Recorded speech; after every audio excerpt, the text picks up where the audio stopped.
Hey guys, welcome back to the channel. This is story about what if Naruto was a devil heir part 1. Before I start, please do support for more amazing content and comments for part 2. Do consider to subscribe my channel and share my video to your friends and check out the description as well. Let's start the video. Lord Grieving Asmodi lay in his bed, knowing without rancor that he was finally dying. He didn't know just how long he would linger, but he was content. He would finally rejoin his beloved bride who passed from him some centuries before. He could rest knowing that he had accomplished much in his nearly 4,500 years of life. He had seen a great deal, from the Great War with the Heavens to the later civil war amongst his own kind when the corrupt and arrogant old Satan faction needed to be brought down. He had even participated in that battle, himself bringing about the deaths of nearly 20 legions under the command of the then current Leviathan, despite holding the title of Asmodeus, the original founder of his house, at the time. No, the old devil had no regrets about any of that.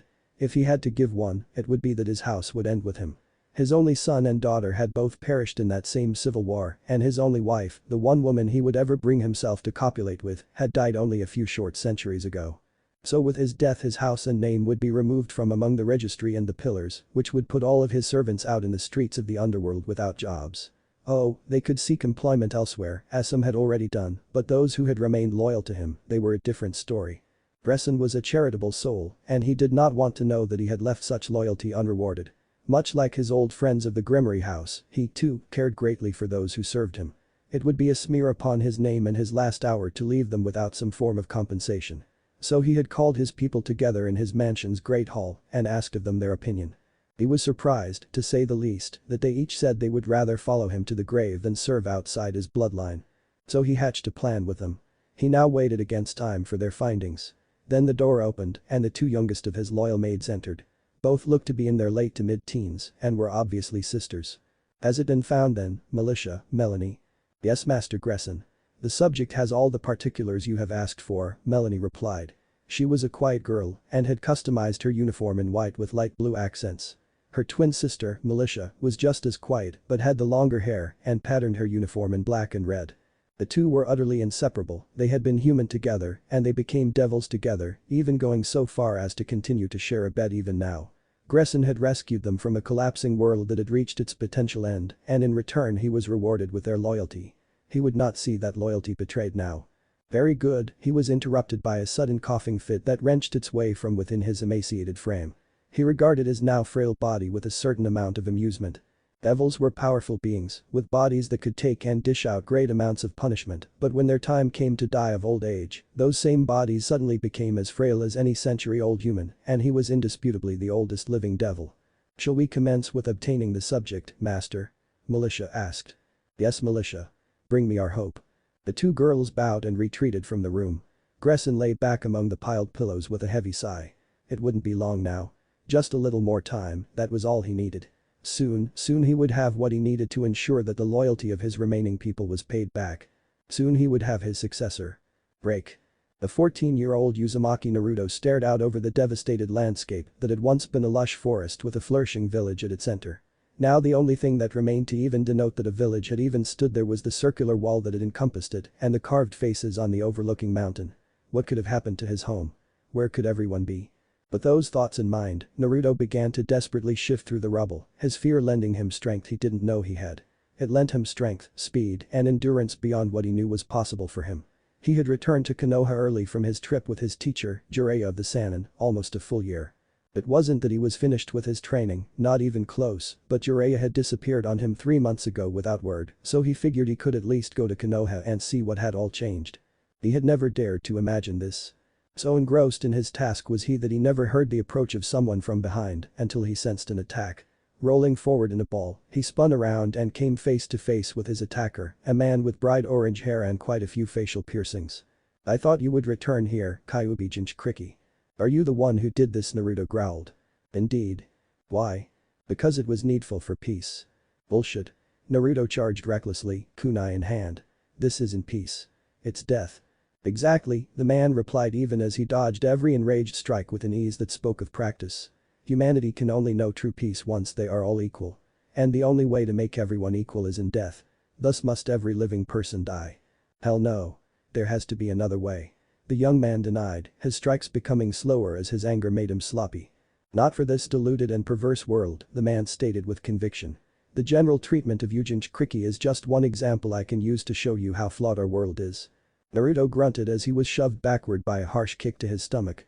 Even so. There should be other choices. What are you going to do? Kill everyone and then yourself? That is exactly what I intend. Naruto blinked. Wow. It is your turn. I've already dealt with everyone else who called Konoha home, and before this I visited both Kumo and Kiri. Don't worry, a tiny sneer could be seen forming on the otherwise impassive face, the other humans won't survive you for very long. Naruto couldn't think. None of this was making any sense. Just because anarchy seemed to be in human nature, they all had to die. That was too extreme. But Konoha was already gone. His friends, the truths of his family that Tsunade Bachan had promised to tell him. And so many more things as well. With his mind crashing into circles, Naruto's legs followed suit and he fell to his knees in the dirt. He simply couldn't comprehend how this was all happening. He couldn't even focus enough to see his opponent stalking toward him with a kunai ready to slit his throat. Naruto was brought back into the world at the sound of metal clashing and looked up to see the man's kunai being shoved aside by a white high-heeled left boot.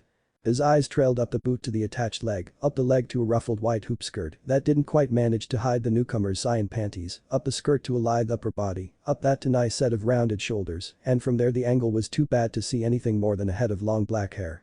Well, at least it seems I was rescued by a cute girl, I hope. After that thing with Haku. Naruto then took note of another presence to his left and turned slightly to see another raven-haired girl, this one in black and red and wielding a pair of claw gauntlets. Aside from the colors of the outfit and the weapons, he noticed only that her hair was definitely shorter than her white counterpart. Then the new girl spoke, her voice both bored and somehow threatening. He was going to have to ask her how she managed that. I'm sorry, sir, but our master has need of this young man. So we'll be taking him now. I don't think so. The older man replied calmly, though one could see his eyes flickering between the two new arrivals. But we do, the white-clad girl replied, her voice almost identical to her twin. Naruto felt like slapping himself. Twin girls, dressing in opposite colors, with opposite styled weapons.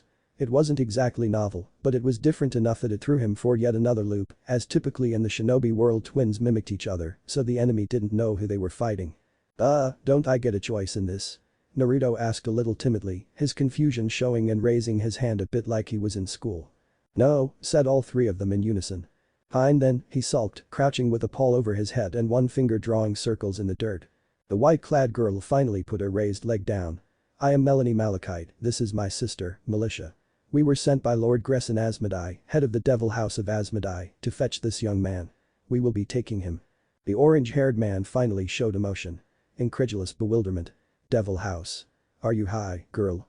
The only devils in this world are the humans infesting and plaguing it. I honestly don't care what your personal views on your fellow humans are. We have been sent to retrieve this man, and you will not stop us. She replied monotonously. Naruto blinked, the roles were getting corrupted here.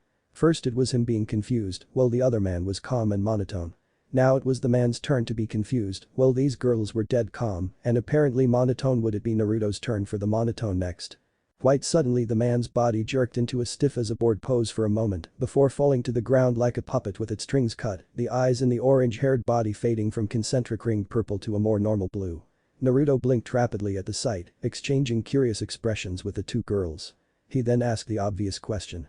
What the hell? That would be my doing, a new, definitely female voice, said as said woman appeared in a flurry of paper. The idiot never did learn to stop talking while concentrating on his paths. If he had, I'm not sure I'd have ever seen just how far he'd fallen. Naruto's confused expression encompassed the woman in an instant. Long slender legs covered by tight dark blue pants. Chest covered by a form-fitting black shirt that left her stomach exposed while swallowtailing out behind her. Aristocratic neck, angular yet beautiful face, dark blue eyeshadow, and blue hair. To finish the odd look off, she had 6 silver piercings, 1 in her lower lip and 5 in and around her navel, creating a 4-point star effect, and 1 blue paper flower in her hair. He sighed in exasperation. He was getting really tired from all these people showing up out of nowhere. It was really starting to screw with his equilibrium. Okay, and you would be. The new woman raised her head slightly in acknowledgement of the valid question. Conan of Omegakure. I worked with a nutjob here before today. I was under the impression that we wanted to bring true peace to these lands. I was not aware he wanted to commit mass genocide to achieve this, however. Fear and destruction, yes, but not complete genocide. So I slit the throat of the true man behind this body, she nudged the corpse at her feet, I then decided to crush his eyeballs and set him on fire, followed by collapsing the floor and roof of the cave he was sitting in. Melanie and Militia blinked, looked at each other, then gave Conan admiring looks. Militia said, well, some would think that was somewhat excessive. I believe I speak for my sister and I when say. That was nicely thorough. No kill quite like overkill, Naruto muttered. Precisely, Conan said, hearing him with little difficulty. And just what do you want in exchange for your? Melanie hesitated for a moment, searching for the word she wanted, assistance. First, am I correct in assuming you two are not from this world? Conan asked calmly. Yes. We are devils in service to Lord Gresson Asmodi. That's just perfect. Take me with you. The twins blinked at the odd request, looked at each other, then looked at Naruto. They just stood there, continuing to stare at him, as if waiting for him to say yes or no. He quickly grew uncomfortable. Why are you looking at me? Because, due to reasons we are not, Melanie started to say, but Militia interrupted her. Our orders technically make you our boss right now. So we're going to leave this up to you. More blinking, Naruto glanced at Conan, then looked back at the twins with a shrug. Why not? Nothing else today has gone right. Cynicism does not become you. Naruto raised an eloquent eyebrow, hysteria barely held at bay within him. My home is destroyed. I was attacked by a genocidal asshole. Saved by twins in modified maid outfits. Further saved by another woman who could probably give the Shinigami a good run in a staring contest. And now you're saying that for some reason I'm your boss. He paused to let that all sink in before continuing, so fuck you, I'm going to be sullen, cynical, and sarcastic for a while. A silence as deep as the grave settled on the group of four for a few minutes. It was shattered by Conan repeating her request. So are you going to take me with you or not? The twins once again looked at Naruto, who shrugged and said, like I said, why not? I don't even know where they want to take me, but if you want to come along, knock yourself out. You're taking all of this surprisingly well, Conan commented. Really? I just don't think most of it is sunk in yet, Naruto quipped in reply.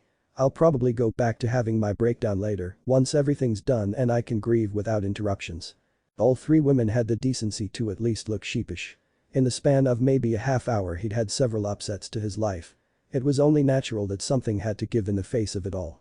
It was just his luck that it was his sense of disaster. Fair enough, all three women muttered in odd concert. So, now that I'm feeling a great deal like I always thought Sasuke might, and I'm not particularly enjoying that I might add, where do you want to take me?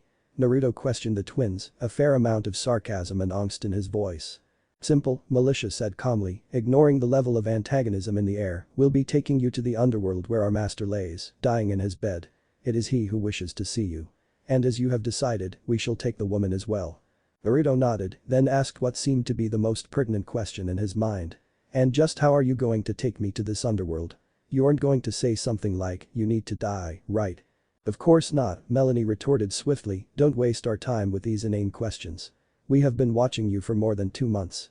We know you aren't as simple-minded as you portray. He just shrugged. Alright. Sheesh. That doesn't answer the question though. It is fairly simple. We are going to create a one-time use transfer circle that will transport anyone or anything within it to the designated opposite location and then destroy itself. Militia answered before her irritated sister could go on a rant. Transfer circle? Naruto asked, is that anything like Fuinjutsu? Militia shrugged, I don't know. Does this Fuinjutsu work off intricate symbols that are then capable of warping the weft and weave of the world and or universe? The symbols part, yes. The other? If that's what the user wants, then yes again. Then I'd say it's fairly similar. Oh? Cool. Mind if I watch the setup? Be my guest. As Militia went about making a large circle, easily big enough to hold all 4 of them inside it, Naruto was taking mental notes. Despite his horrendous grades in the academy, he'd always had a fondness for the intricacies of Fuinjutsu.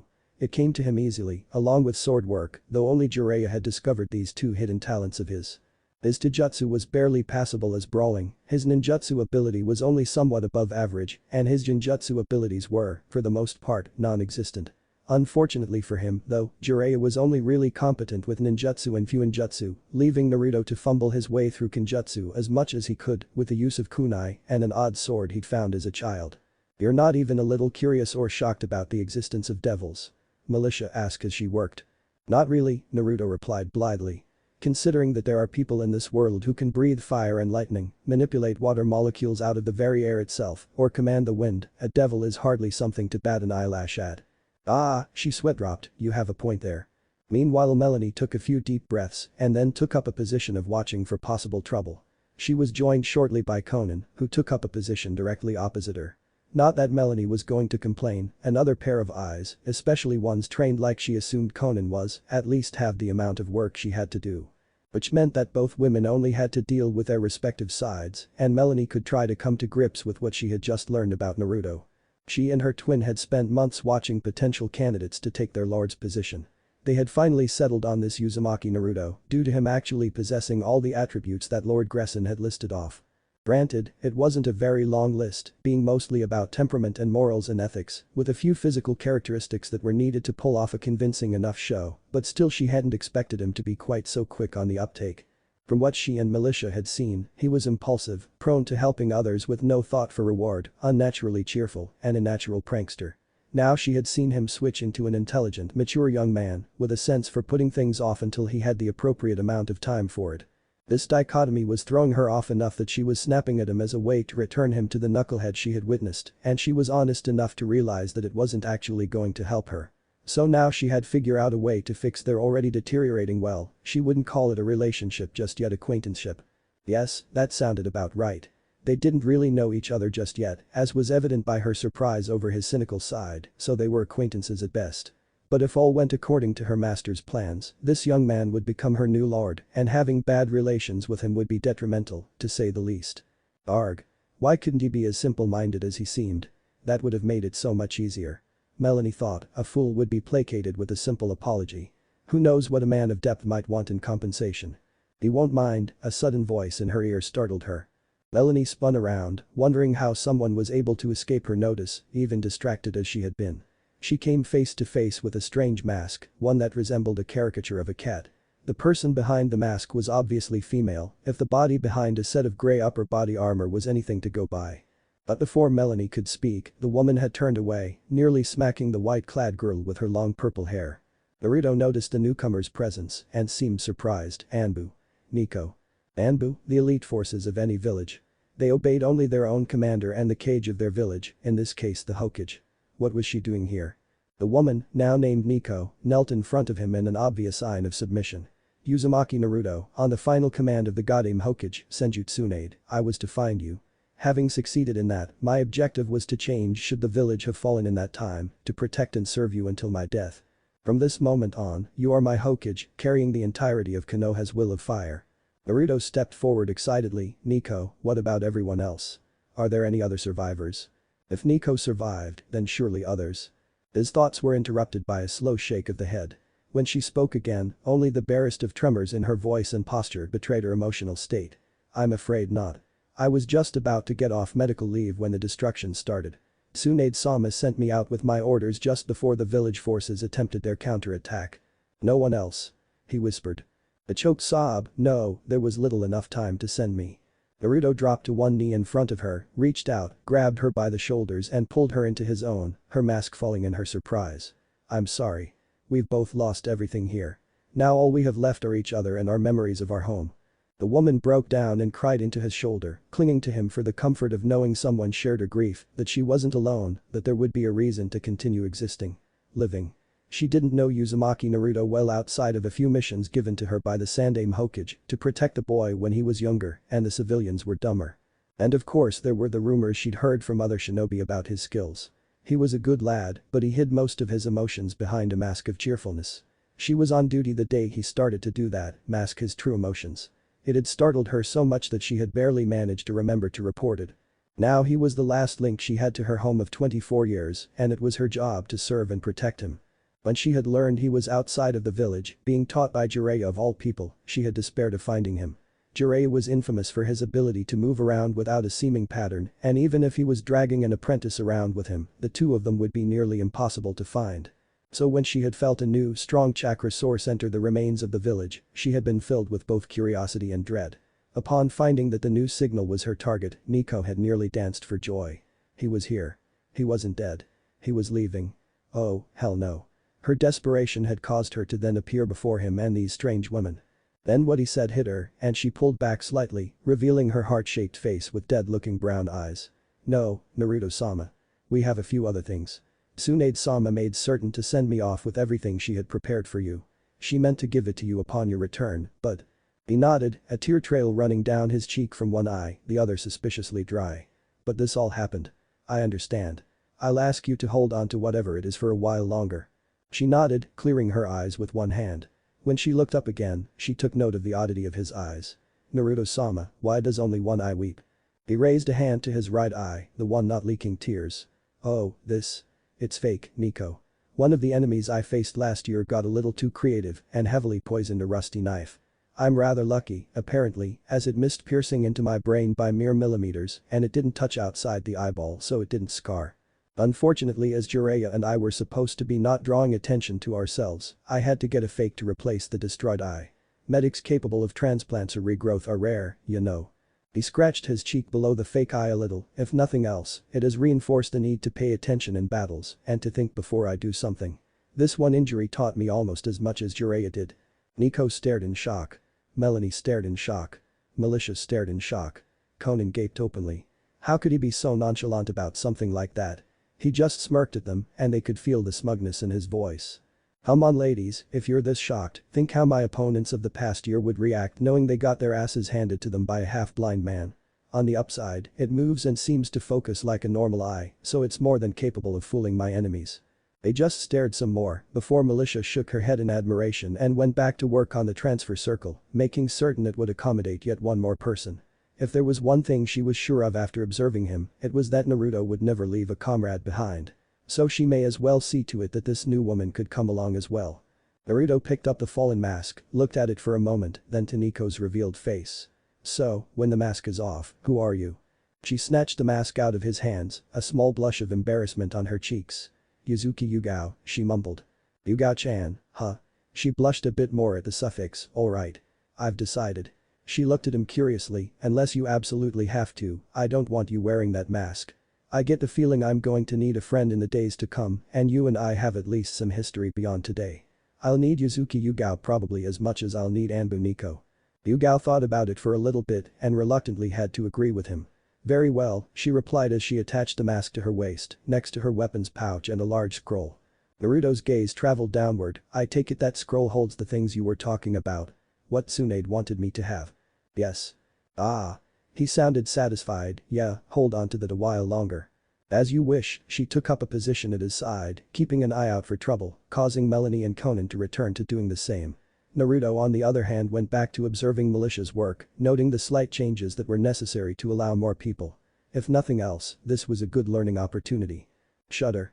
Never thought the day would come when I would want to study something. I'm done, Militia announced, stepping into the circle.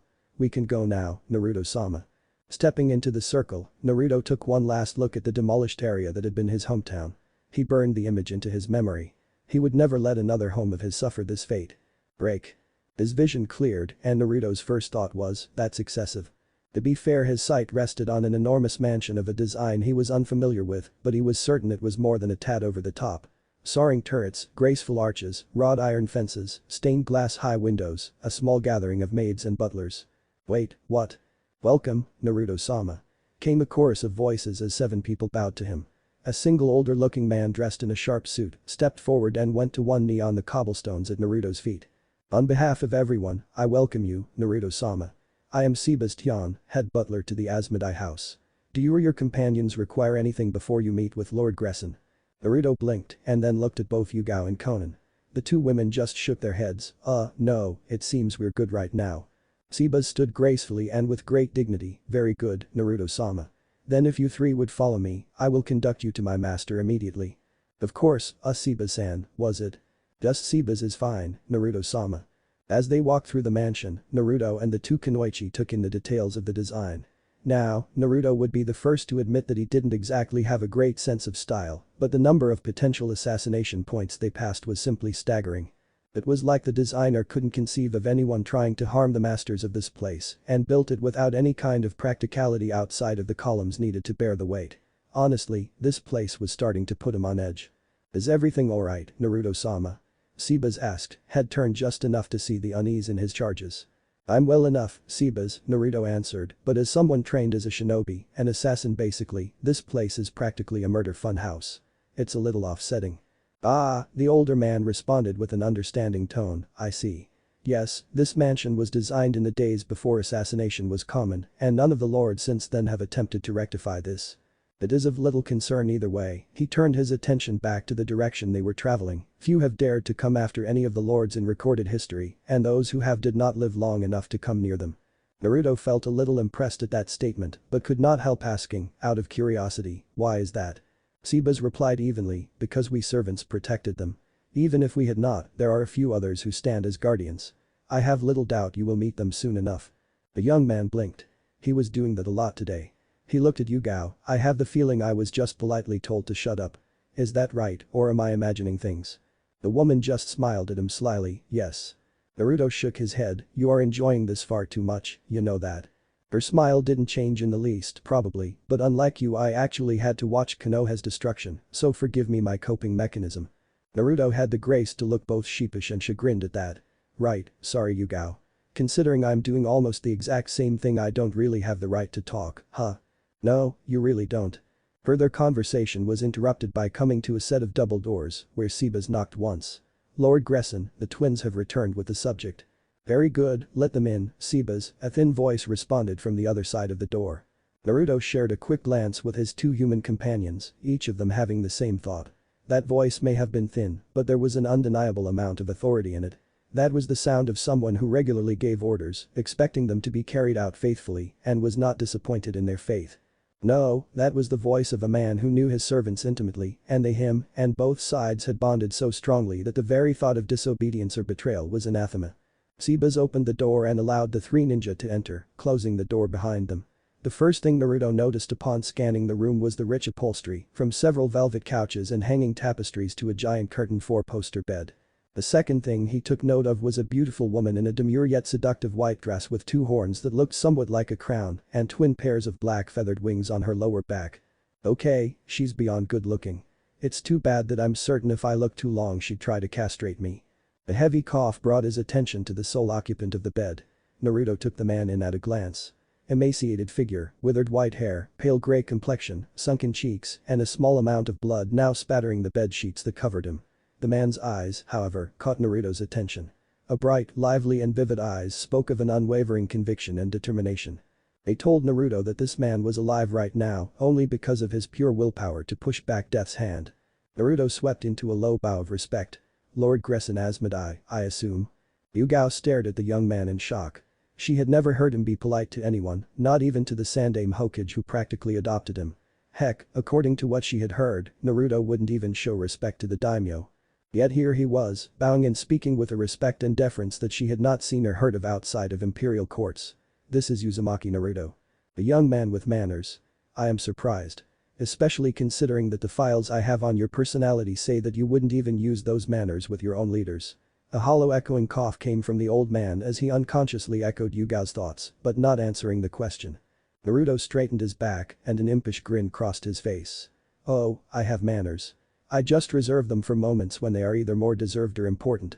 Another dry laugh came from the supposed Lord Gresson. Well, at least you seem to have a keen grasp of your situation. Something many young devils your age lack these days. Wouldn't know, I don't think I've met any young devils.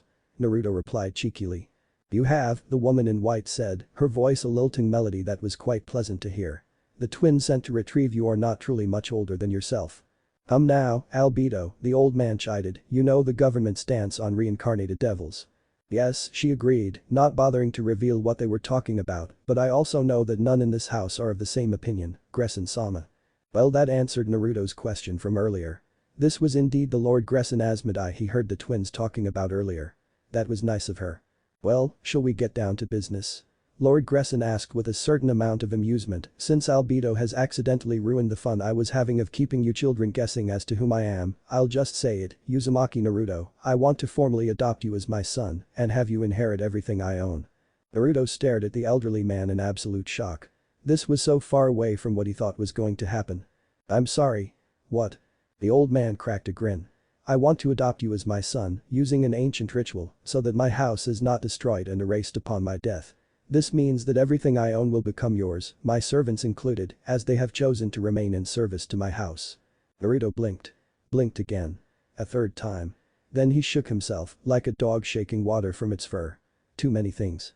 He had far too much on his plate right now. I don't suppose I could have time to think about it. I kinda have a lot on my plate at the moment. A few weeks, maybe a month at most. I am quite nearly at my limit as it is, Lord Gresson admitted with a small nod. As it stands I will have to leave the bulk of your education as a devil up to my servants, like Albedo. Naruto nodded, sketched a half bow and turned to leave the room, still a little stunned, but half turned back. One question, why me? Lord Gresson coughed again, blood once again mixing into his otherwise pristine sheets. He gave the young human a wry expression. My wife was blonde. Bright as a wheat field kissed by the noonday sun. Not unlike your own. My father was possessed of blue eyes, once again not unlike your own. Those physical qualities were necessary to pull off an adoption that doesn't look like an adoption. There can be no true doubt as to your legitimacy to the Asmodi name. He sighed heavily, sinking slightly into the pillows propping him up. He gestured to Albedo, urging her to continue the explanation in his place. Of course, if that was all that was required, we could have simply found a devil to easily carry the name. However, Gresson-sama was adamant that the person he adopted should have many of the same morals and ethics he himself possessed. Of all the potential candidates, you, Uzumaki Naruto-sama, have everything he listed. Honor, courage, noble character, kindness, gentle when needed, and capable of a strong stance when you wish to not be moved. She paused for a moment, in other words, he wanted a strong person, not merely a powerful one. Naruto nodded. That he understood. A person was only truly strong when they had the heart and will to protect someone or something precious. He truly believed that, and apparently Gresson Asmodi was of a similar opinion. Very well, the young blonde said. I'd like to get rid of some of the things on my plate first, but I can guarantee an answer in no more than 2 weeks. Break. Naruto, why did you say you could guarantee him an answer so quickly? He sighed at Yugao's question. Sebas had seen the three of them to another richly appointed room so they could rest. For some reason Konan refused to leave him, and Yugao felt that her oath to be both his friend and protector meant that she should be near him at all times. Because first I need to grieve for Konoha's loss. I estimate that alone will take a few days, maybe a full week. The blush colored both women's cheeks as they realized that they had actually managed to forget about the village. Yugao mentally kicked herself. It was her home, yet she had forgotten about it in the last hour or so. What kind of person did that make her? Konan cleared her throat to clear the awkward air. You said that was first, what second then? He grinned hollowly, not an ounce of amusement reaching his eyes. I think that I should talk in depth with both of you about this. Both of you followed me away from our world, so I think it only fair that you have a say in where we go from here. Konan shrugged. I can give you my answer right now, she said as a single black feathered wing sprouted from her right shoulder. I'm at least half of this world, so I don't mind if you take him up on his offer. I'll just keep following you until you do something I don't agree with. Sound good? Naruto nodded dumbly. She had a wing. What the heck? Yugao had a thoughtful expression. I think there will be things we need to talk about, but first should come the release of grief. Agreed. With that said, he wrapped an arm around each of their necks and began sobbing into their shoulders, letting go of the tears and pain he was barely holding back. It didn't take long for Yugao to join him in tears, burrowing her face into the side of his neck. Meanwhile Konan just sat there, holding them both. She had no attachment to Konoha, but a single tear did course its way down her cheek for all the needless lives lost. None of them noticed when someone entered and left a tray of food and drink behind. Naruto woke to bright sunlight directly on his face and groaned. He had an absolutely massive headache, and as he tried to cover his eyes, he realized that he couldn't move either arm. Opening one bleary eye and looking to either side, his mind bolted awake in panic. He could feel it now, the soft suppleness of the two naked women using his arms for pillows. He could feel also the stickiness that was unique to dried perspiration and saliva, and another liquid he couldn't quite identify. He could smell it, a heavy muskiness in the air. And as he shifted a little to try and get full feeling back in his arms, he could also see it, the sheen that a body got only after an intense level of exertion. Naruto also saw the beautiful swells of both Yugao's and Konan's naked curves. The supple skin. The toned muscles. The soft hair, and who would have guessed that both their unnatural hair colors were natural. He saw the long shapely legs, intertwined with his own. He felt their breaths on his neck, Yugao to the right and Konan to the left. Well, he assumed it was Yugao on his right, considering his right eye was fake, it was a little hard to discern much on the side of him in the way of colors, or anything for that matter. But if that purple tuft of neatly trimmed purple hair between those legs that he could just barely make out with his left eye was anything to go by, it should definitely be Yugao on his right. Maybe he should see what could be done about that right eye of his. He really wished he could see out of it right now, if only to better take in the sight of her naked form. Then he smelled it. From their breath came the slightest scent of something sweet and arousing. He blinked. They drugged us. Now Naruto was rather resistant to any form of drug, so to get past it was a feat in and of itself.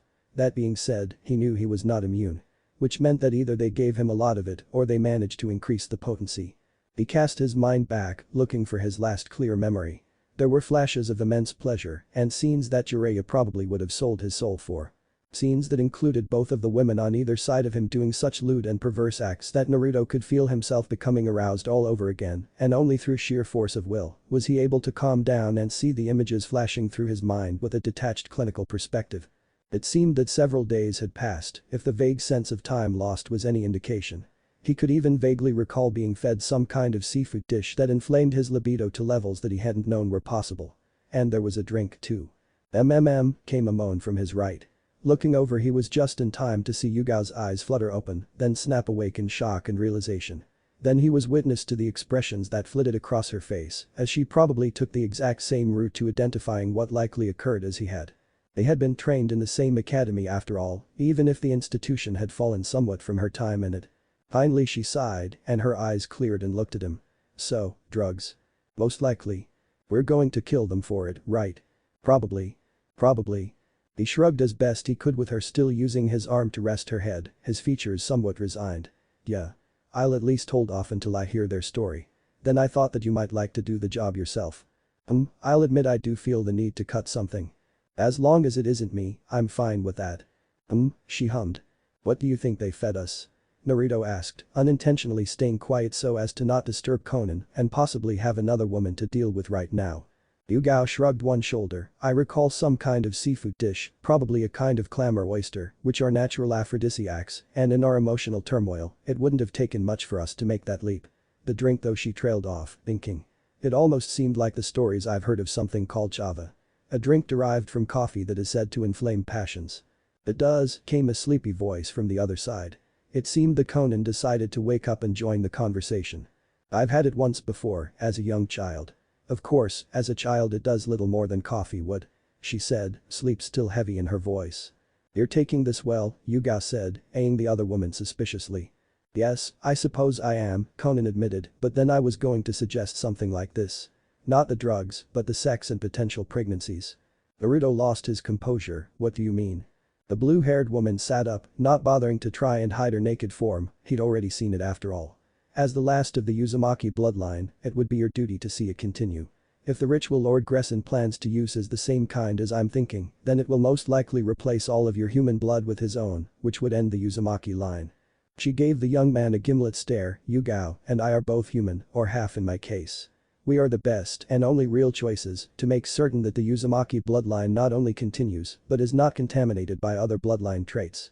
As far as I know, my own abilities are singular and not the result of my family's blood. And Yugao is completely human, so I doubt anything weird will pop up in her children. Be that as it may, Yugao interrupted, sitting up as well. I still would have preferred to have a choice in the matter. Would you have turned it down? Conan arched an eyebrow with her question. Yugao snorted, no. I've always wanted to be a mother, and with hate gone this was likely to be my last chance as a human. Besides, her features softened, I'm still under oath to serve Naruto. If I can best do that by making sure his bloodline continues, I honestly don't mind as the result is something I want as well.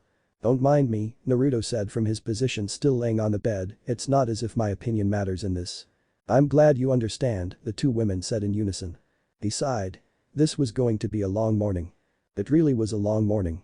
When a man in a red suit and with a long metallic-looking tail named Demiurge showed up to see if everything was alright, the three ninja asked him what was in the food and drink they had been given. Turned out that it was all considered only a minor enhancement for devils and demons, and the staff hadn't known that it would affect humans or half-breeds as strongly as it did. Which meant that Naruto and the others couldn't even be angry with them, as it was a simple mistake.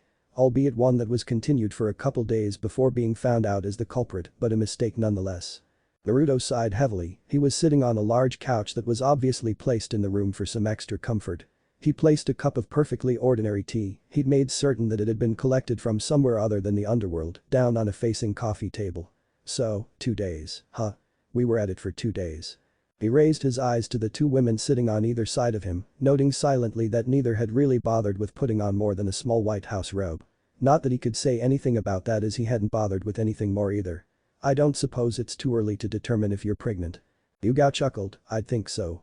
Demiurge, who had been standing quietly by the door after explaining the problems, interjected, actually there is a small spell that could be used to tell if your eggs have been properly fertilized. Albedo is almost certain to know it. Naruto blinked and looked suspiciously at Demiurge's placid face. He sighed again, she practiced it in the hopes of using it on herself, didn't she?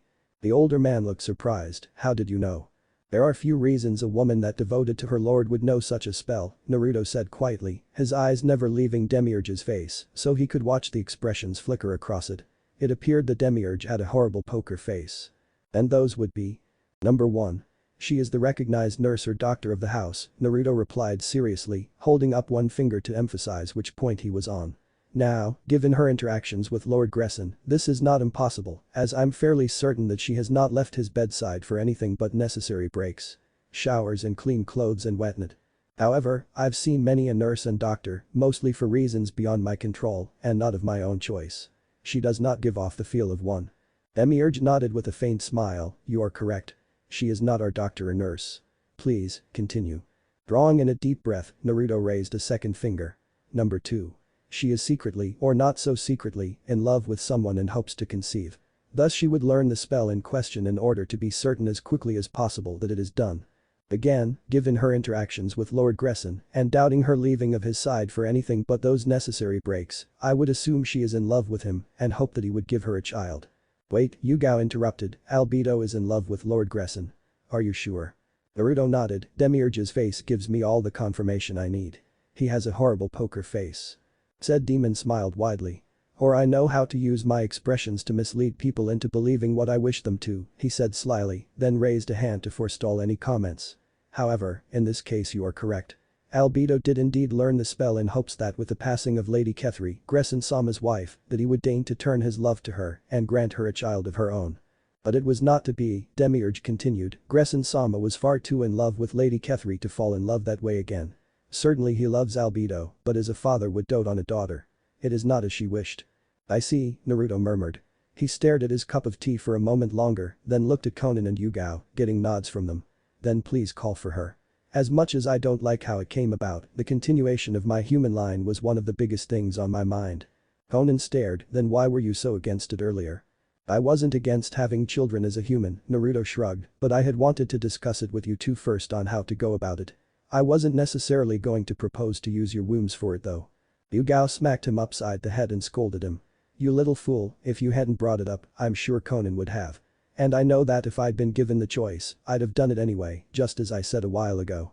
She glared at him for a moment longer, then dropped her gaze, though I'll admit I would have liked to have that choice. It is inconsequential now. What has been done is done. Naruto rubbed his head where she hit him. Damn it, she hit hard. Although, he mused, she still doesn't hit as hard as Sakura. No, Demiurge sounded a little confused. Are you three really doing alright? I'd heard that humans tended to need a long time to get over their grief.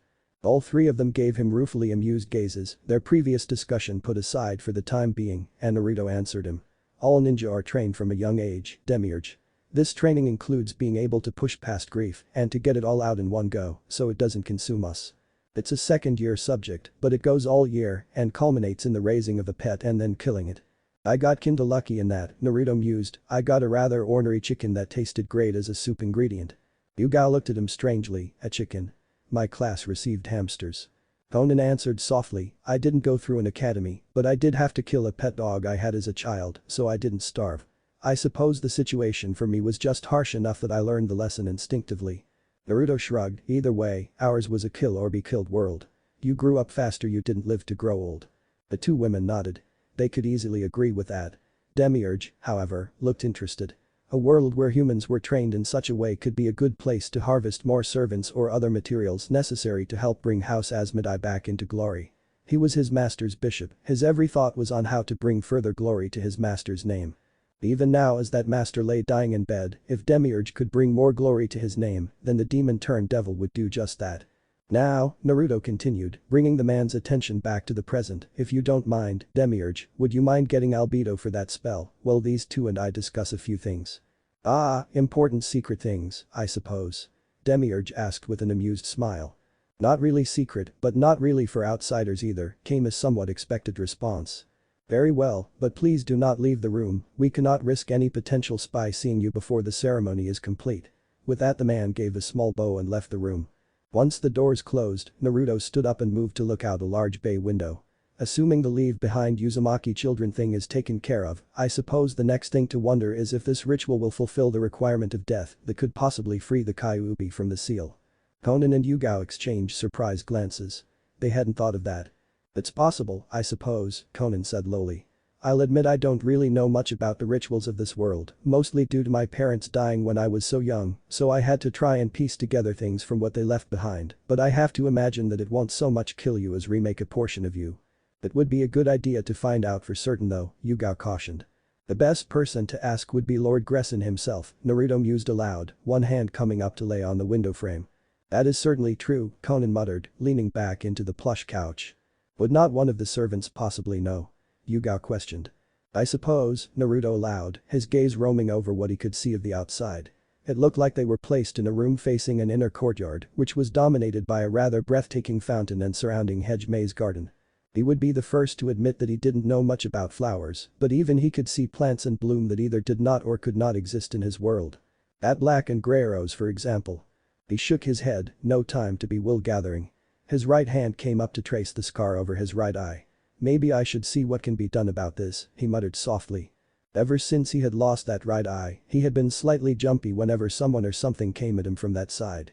He assumed that his old teacher, Kakashi, had a similar problem with his covered Sharingan. Hypersensitivity could prove to be a problem eventually. His mind could only stay on alert like this for so long before it overloaded and caused an issue.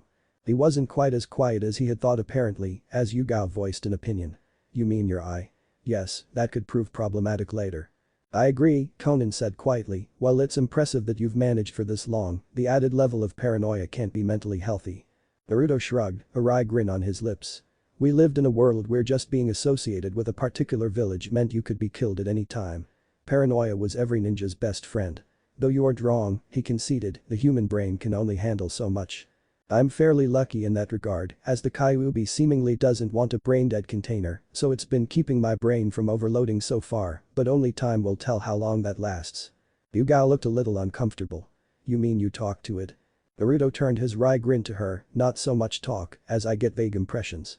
Anytime my ability to become a brain-dead sack of useless flesh comes up, I get the distinct feeling of annoyance. Oh. Well, that seemed to make her more at ease. Though we have had a few conversations, Naruto admitted blithely, waving one hand dismissively in the air. Most of them boiled down to Kyuubi trying to either piss me off enough to remove the seal, or it using the hypocrisies of our world to shame me into releasing it. Konan frowned a bit, that sounds remarkably human-like. As if it really understands us. Oh, it understands us, Naruto stated firmly, never think otherwise. I managed to wriggle out of it that it has been sealed in at least 2 other Jinchuriki before me, and through interacting with them, it learned a very great deal. Enough that I almost fell to one of those shaming tactics. What? Yugao exclaimed. Yeah, something about missing the feel of the wind and sun on its Both women looked as if someone had hit them with a club. The idea that the Kyuubi, the most dangerous and powerful creature that either knew existed, could act like a regular animal and just enjoy the wind and sun, it was too surreal for them. Naruto gave them an amused smile, you both seem to have forgotten the legend. The Biju were supposedly made from the power of an ancient beast of destruction and the Rakuto Sennin's imagination. Having been created by a man, however powerful he might have been, was bound to rub off on all of them to some degree. Naruto-sama is correct, a soft voice interrupted, and they took note that they were no longer alone in the room as Albedo continued. Any creation will unconsciously take on aspects of its creator. It is the same for creations of energy as much as of flesh, for the creator must impart some of themselves each time. This is a basic tenet of creation in all worlds. Ah, Albedo-san, Naruto said easily, taking her presence in stride, what timing you have. I take it Lord Gresson is stable for a while. Or at least in no danger of passing while you are gone. Yes, Naruto-sama, the beautiful dark-haired woman replied, I believe you asked for me.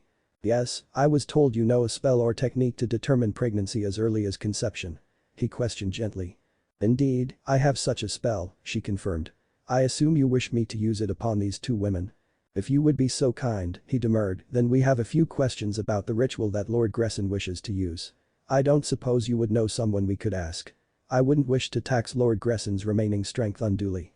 I myself should have the answers you seek, she said as she moved over to Konan and Yugao, her right hand lighting up with a soft grey glow. She paused with her hand a little ways from Conan's belly as the blue-haired woman tensed slightly, do not worry, even we devils would not harm an unborn babe. Reassured, Konan relaxed and let Albedo place the glowing limb upon her. A moment later Albedo moved over to Yugao, repeating the glowing spell as it seemed to have a one-charge use. Albedo nodded and stepped back to face the three humans. Well, the news is good, Naruto-sama. They are certainly pregnant, and while it is currently too early to tell, even with magic, just how many children will be born, it seems as though they will both bear you twins, the white-garbed woman said with a small smile. Albedo would admit that she didn't much care for humans, but she was a woman who had longed for a child of her own. As such, knowing new life would be coming soon was something she delighted in. She'd just have to make sure Demiurge knew that both the women and the eventual children were off limits to his experiments, or he may end up doing something without the Lord's permission. Whether that Lord would be Gresin-sama or Naruto-sama, it didn't matter in Albedo's mind. The Lord was the Lord. And she served the Lord of House of Asmodi. If that meant keeping two women and their children safe from Demiurge's experiments, then so be it. Albedo-san. Hearing her name snapped her out of her thoughts. She turned her attention fully upon the blonde young man. He was handsome enough, she supposed, in a feral way. Bright cerulean blue eyes, sun-kissed golden and untamed hair, tanned skin from time spent working in the sun, and those three whisker-like markings on each of his cheeks. A strong jawline and high cheekbones, as though chiseled from stone, and a powerful body with a distinct V-shape in the abdomen that many a man would probably kill for. This was a body meant to be used, not merely displayed. The body of a warrior, came the unbidden thought. But he wasn't her beloved Gresin. She may end up serving this young man, but she doubted if she would ever move on from her current silent love for her master.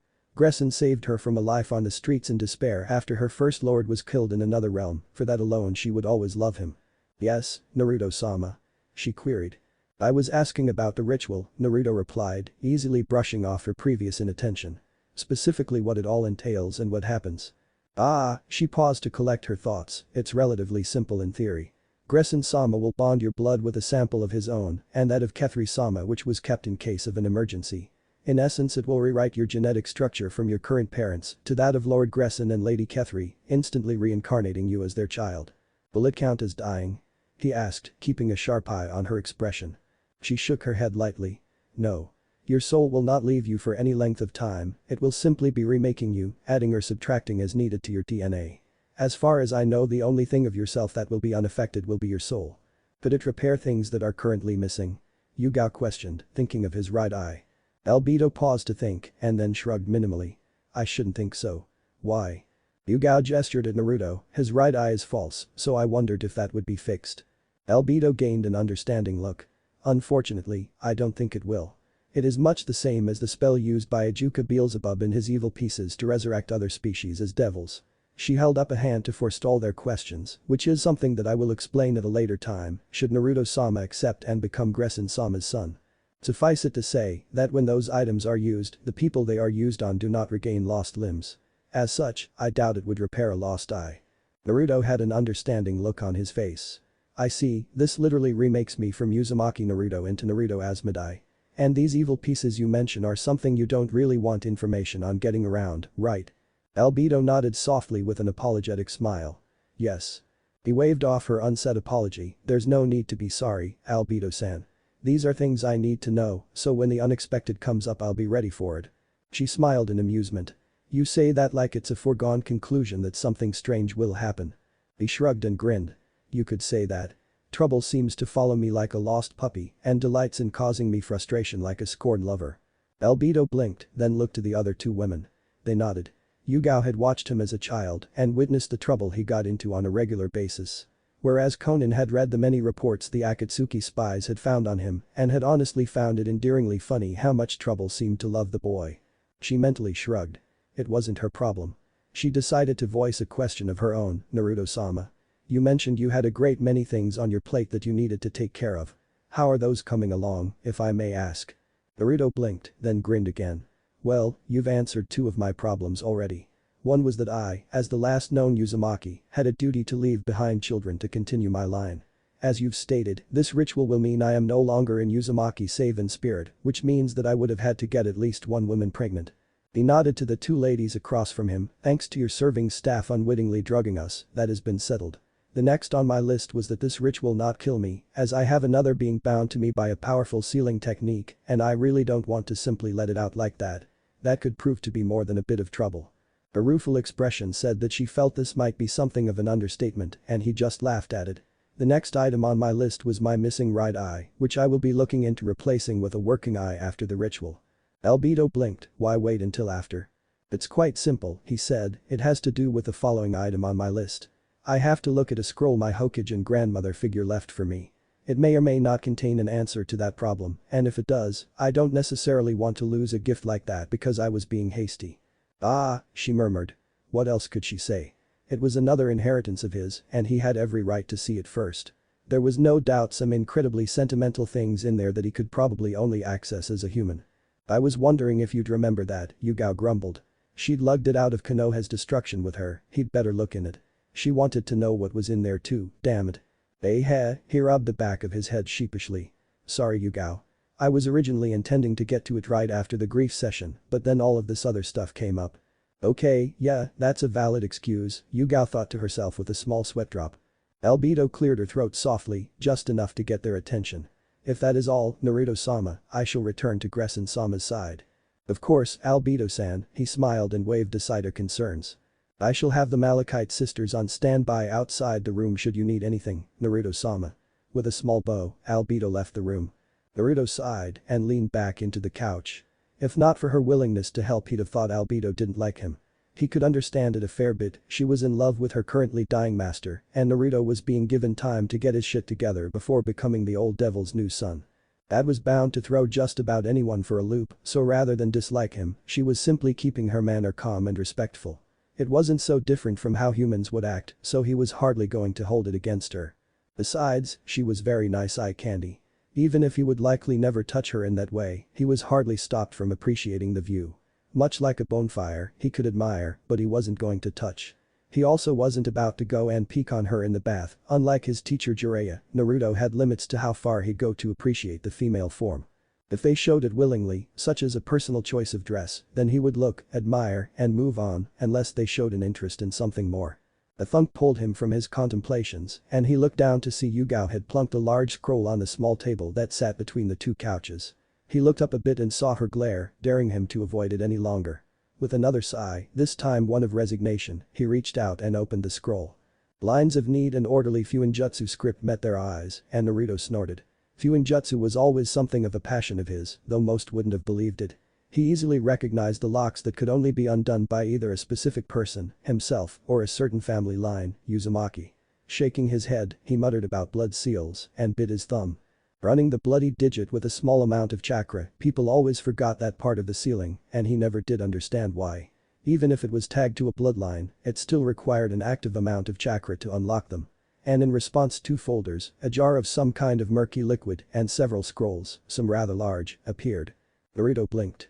Any idea where to start? Shrugging, Yugao picked up one of the folders. This was going to take some time, so she figured she might as well start with the first thing she saw. Are you certain about this, Gressen-sama? Albedo asked her bedridden master anxiously. There is still time, we don't need this human. We could. Gressen raised one of his emaciated hands to stop her impassioned speech. No, Albedo, we do not have time. He coughed heavily, bloody spittle flying from his lips. I'm afraid I was very much speaking the truth to young Naruto. I have at most a few weeks left, and that is only because I refuse to die just yet. But, Gressen-sama, this time it was Demiurge who spoke up from his position at the foot of the bed, this young man seems to be utterly normal. Aside from an odd feeling of a passive sacred gear, I feel nothing from him. Gressen chuckled weakly and turned his attention to the third member in the room. And you, Cocytus. From what little you have seen of this young man, have you taken his measure? Cocytus was a hulking specter of blue armor with 4 distinct arms and an obvious insect-like appearance. Yet despite this odd form, the being's very posture screamed that they were a warrior with few peers. The ever-present halberd clasped in one of their right hands didn't hurt that image either. Though the 3 eyes on either side of his head and randomly clicking mandibles were somewhat unnerving to view at first. The blast of cold air escaped the giant figure, approximating a sigh perhaps. His voice, for the creature was obviously male even with his appearance, was rough and had a heavy amount of vibration in it. I cannot say for certain, but he has the trust of his 2 companions and he has the bearing of one who has seen battle. With his world's primary profession being assassination, I would surmise that he has had to learn how to hide his very presence, lest he give himself away. It would hardly do for him to fail simply because his targets felt him coming. Came a disbelieving female voice from the shadows to the left of the large bed. A young woman with pale skin and bright red eyes appeared wearing a type of gothic Lolita-style dress. Her otherwise pretty face was screwed up in a disdainful sneer. "What are you talking about, you big cockroach?" The girl said sharply, "Are those 6 eyes of yours only for decoration? There's nothing of the warrior about the kid. Hiding himself. I say that he simply has nothing to show." Gresson chuckled softly, "So you don't see it either, my dear pawn, Shaltir. You are in agreement with Albedo and Demiurge." Shaltir's head rose in a semi-defiant manner and nodded resolutely. She would never defy or dispute her master, who had taken in a young SHINSO1 like her and then cared for her like she was his own daughter. She loved and respected Gresson too much to ever shame him in such a way, but on the matter of this young human boy. Gresson chuckled again, "And you, my fierce and loyal knight, Cocytus. Would you not say the boy is a fit successor?" Cocytus came to attention as he was addressed by his lord. "I do not agree with the others, my lord. I see great potential within him. I suspect, however, that he has been hindered greatly in his early development, as his walk is at once the confident stride of a young man and the slightly hesitant step of an abused child. He is a contradiction, my lord, and I would not pass my judgment until I know more." "Abuse?" Demiurge wondered out loud, his voice cutting before Cocytus could wax eloquently as he was wont to do. "Why would they abuse a young boy? Even my own original demon race would never harm a child, for they are a precious resource for the future. Perhaps it would behoove us to take a closer look at the Malachite sisters' report." Albedo sighed and shook her head slightly, "It's no use. They also speculated about possible childhood trauma, but they were unable to find out a reason for it. Although, she brought one finger to her lips in thought, the young man did ask an interesting question earlier. About whether or not the ritual would kill him or not. He seemed secretly glad when I told him that it wouldn't." Gresson's eyes cut to her sharply. He was curious about it counting as dying. Albedo backed up half a step in surprise at the demanding tone in her master's voice. "Yes, and although he didn't go into detail, he did say that he had a being of power bound to him and he didn't want to simply release it like that." Gresson's left arm draped across his eyes with a rustle of cloth. His time at war in the Ainzul Gown military company came in handy in situations like this. The level of strategy necessary to ensure every member of the original 41-man squad came out of each engagement alive was incredible, and Gresson had been the company's primary strategist. His companions had jokingly called him Mamanga after an ancient general of House Beelzebub who was said to plan so far in advance that some of the things he had contingencies for still hadn't happened. Call Gresson what you will though, he was rarely ever unprepared.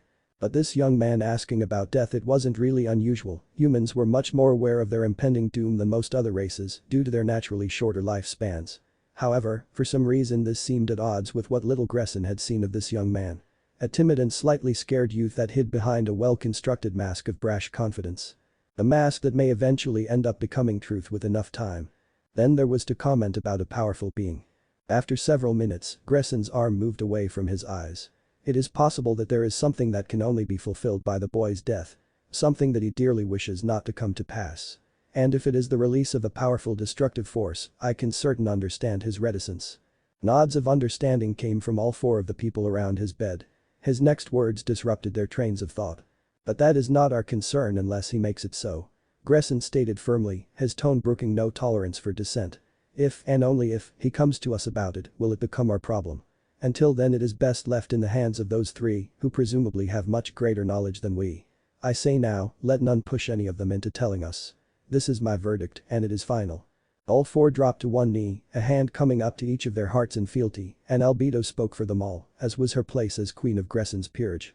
"As our lord commands." Suddenly a crippling weight settled on the entire mansion, forcing every servant flat to the floor. Even Albedo and the others in Gresson's room could not rise against the pressure, a power that clearly came from the direction of the room the 3 humans had been given. But before any of them could get a grasp on just what the pressure was outside of utter fury, it was gone as if it had never been. The stunned Albedo was slow to pull herself back to her feet amidst a sound she didn't immediately recognize.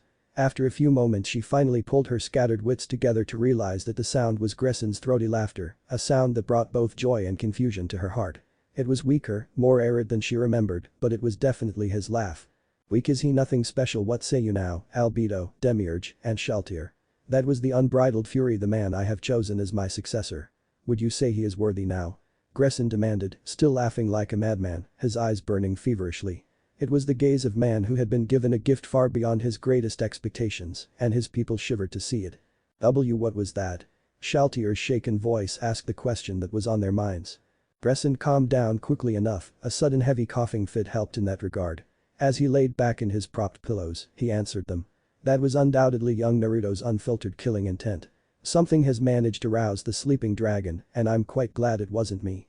Albedo's body still shook a little as she tried to calm her nerves. Are you saying that was the anger of a single human boy? Yes, Albedo, Gresin sighed, his eyes closing, that was all that one young man. Now, I need to rest. Wake me only if you need me. The four guardians bowed low to the now sleeping figure and gently let themselves out into the hall, Albedo closing the door behind them. Then she spun to her fellow purage members, a fire burning in her golden eyes.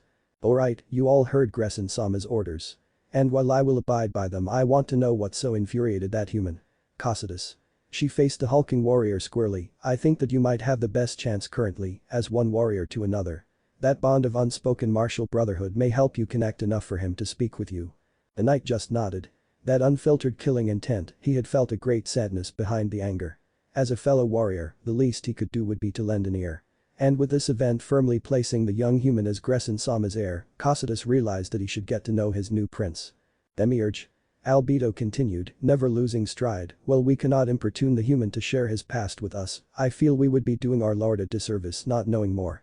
So you are to seek out anything of use from his former world, every possible rumor. Demiurge nodded, his mind already whirling. This was a mystery, and he did so love solving mysteries. The fact that it was about their new prince just made it all the more imperative to get to the bottom of it. Shaltir, Albedo said, after informing Sebas about Gresin-sama's orders, I need you to delve into the library. Look for possible reasons why one human's death could mean so very much. And you? Shaltir asked slyly, but not without venom. I will stay with Gresin-sama in case he wakes and requires anything. Came the anticipated response. The two of them had been hard rivals for Gresin's affection, but when Lady Kethri came into the picture, Shaltir had decided that she could live with being like his daughter. Of course you will, Shaltir commented snidely, but quietly. She left quickly. She had her assignment, and only her king, her beloved Lord Gresin, could countermand Albedo's orders. Ah well, at least Sebas is tolerable. Though I still feel like giving him the abilities and position of a rook was going somewhat overboard. The man could destroy buildings with his punch before that. The strength boost from the rook piece was entirely unnecessary.